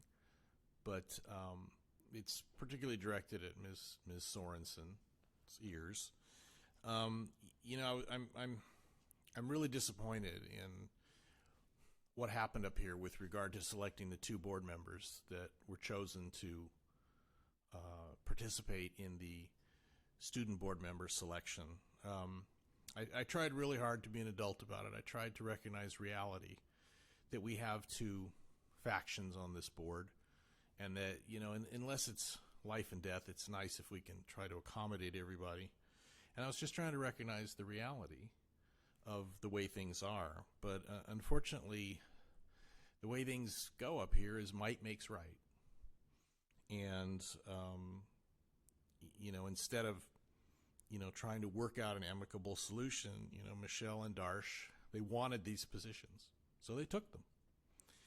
And I'm particularly disappointed in Mr. Zane's leadership that he failed to find a way to find some middle ground there, because we offered him an opportunity. Kimberly and I voted for him to be the second member, and he could have voted for himself and said, okay, I'm not going to let either one of them do it. I will represent this side, this faction, and I'll try to keep some peace. But he doesn't do that, and he didn't do that in this situation. He accommodated what they wanted in the same way that they accommodate what he wants. And unfortunately, that's no way to lead, and it's no way to govern. But that's how it works up here. Power's not shared. It's not considered or even passed around. It's all about winning. And, that was a prime and primal example of that up here. I'm disappointed that, A, our students and parents had to see it, and B, that, they don't get to at least hear my chagrin that it goes on, because I think it's a learning experience. I do want to convey to our senior staff out here that, I'm trying. So I hope to succeed in the future. Thank you. And I will close out board member reports. Good evening, everyone. Thank you for staying. And to Mr. Sellers, there are people watching at home, believe it or not. So, and there are people who will watch afterwards. So I will start my report with having children attending schools in this district at 2 different levels. I get to experience activities as a parent and observe through the lens as a board member. Although this is not unique for me, I do make the most out of all of these opportunities. For example, when I attend the field trips this month, like the 2nd grade Natural History Museum field trip, or 7th grade California Science Center field trip in Los Angeles with my own girls, I consider how these trips align with curriculum, talk with the teachers about that, think about the budgets, for example, taking our kids out of county up to the Science Center, as well as student safety during these field trips. Getting a holistic view of the education we provide better informs our decisions as board members. Also, thanks to my own daughter, I was able to attend the combined 8th grade, 5th grade band performance at Mesa Verde Middle School. It really was fantastic, and I think that the 5th graders were as amazed as the parents out there with how much progress is in their future if they continue with Mr. Pastoraro in the band. Again, this year I made time to join the LSS team in surprising our district-wide Teacher of the Year recipients. Once again, it really was a fantastic and moving experience, and I look forward to each one that will come my way in the future as a board member. Congratulations to those award recipients. One thing I genuinely love to see is the civic engagement of our students, and I try to be out at the school sites as much as possible. Recently, we received letters from Meadowbrook students on topics ranging from school and student safety, food and nutrition, social emotional well-being. Although I've not been able to personally respond to each one of these letters, I did read them all and look forward to my next visit with Meadowbrook students, and maybe we can discuss some of these items. For the March 14th student walkout for school safety, I did attend the peaceful demonstration at Del Norte High School. I'm really so proud and impressed with these students for their engagement and strong voice demanding change. The student-led program started with a gathering in front of the gym to recognize those who lost their lives on that day in Florida. And then it was followed by a short march in front of the school. It was really impressive to see the students organize like that. I also attended the sold-out Friday night performance of the Westview Theater Company's production of Legally Blonde. My daughters and I, we love going to the high school musicals. I think that's truly a joy of being a board member, is at least we feel like we're obligated to go once in a while.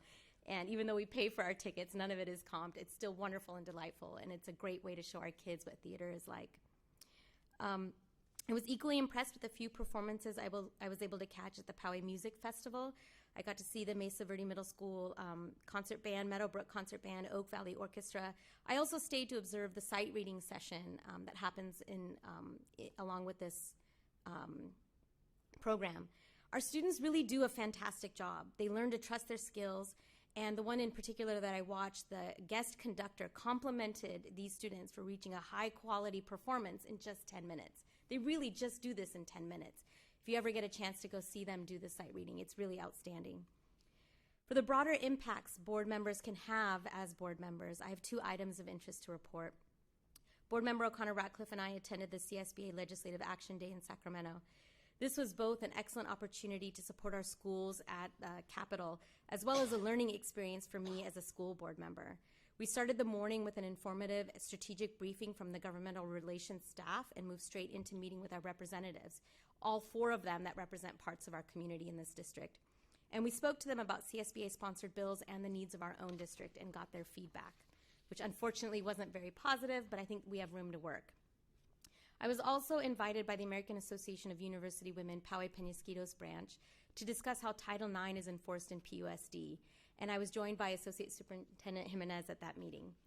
My presentation covered student services, athletics, as well as sexual harassment, and we had a very lively, informative discussion afterwards. I did provide my slides to staff afterwards as well. I'll close with this update on my goal to visit every school site in the district. I am still working on that goal. This month, I was only able to go to Monterey Ridge for a general site visit and spoke with Principal Embry, as well as to Midland Elementary School to participate in their Career Day event. These visits allow me to learn more about the diversity in our district, which impacts the range of services we provide, as well as understanding all the common threads that run between us in these various school sites and throughout our community. And I will briefly address what Board Member Sellers said. I think there isn't necessarily a camp of 2 thoughts. Most of all the items we agree on across the board, and I think some of our differences really are just in philosophical differences on how we approach things. I don't think there are 2 camps, and I could never see a situation where we won't find room to compromise. I think we'll always find room to compromise. It's just that in certain things, there are philosophical differences on the way we approach things. I'm equally optimistic as you that we will find opportunities to compromise, and I'm looking forward to those days. Thank you, everyone. Have a good evening. And that is the last item, and we are adjourned at 9:24.